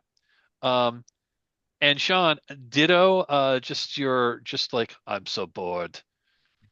With your I'm so bored. This does not interest me at all. I'm absolutely loving Gaspard's like I'm I'm done with this shit attitude. I love that. I think that's going to be really a lot of fun moving forward. Looking forward to that.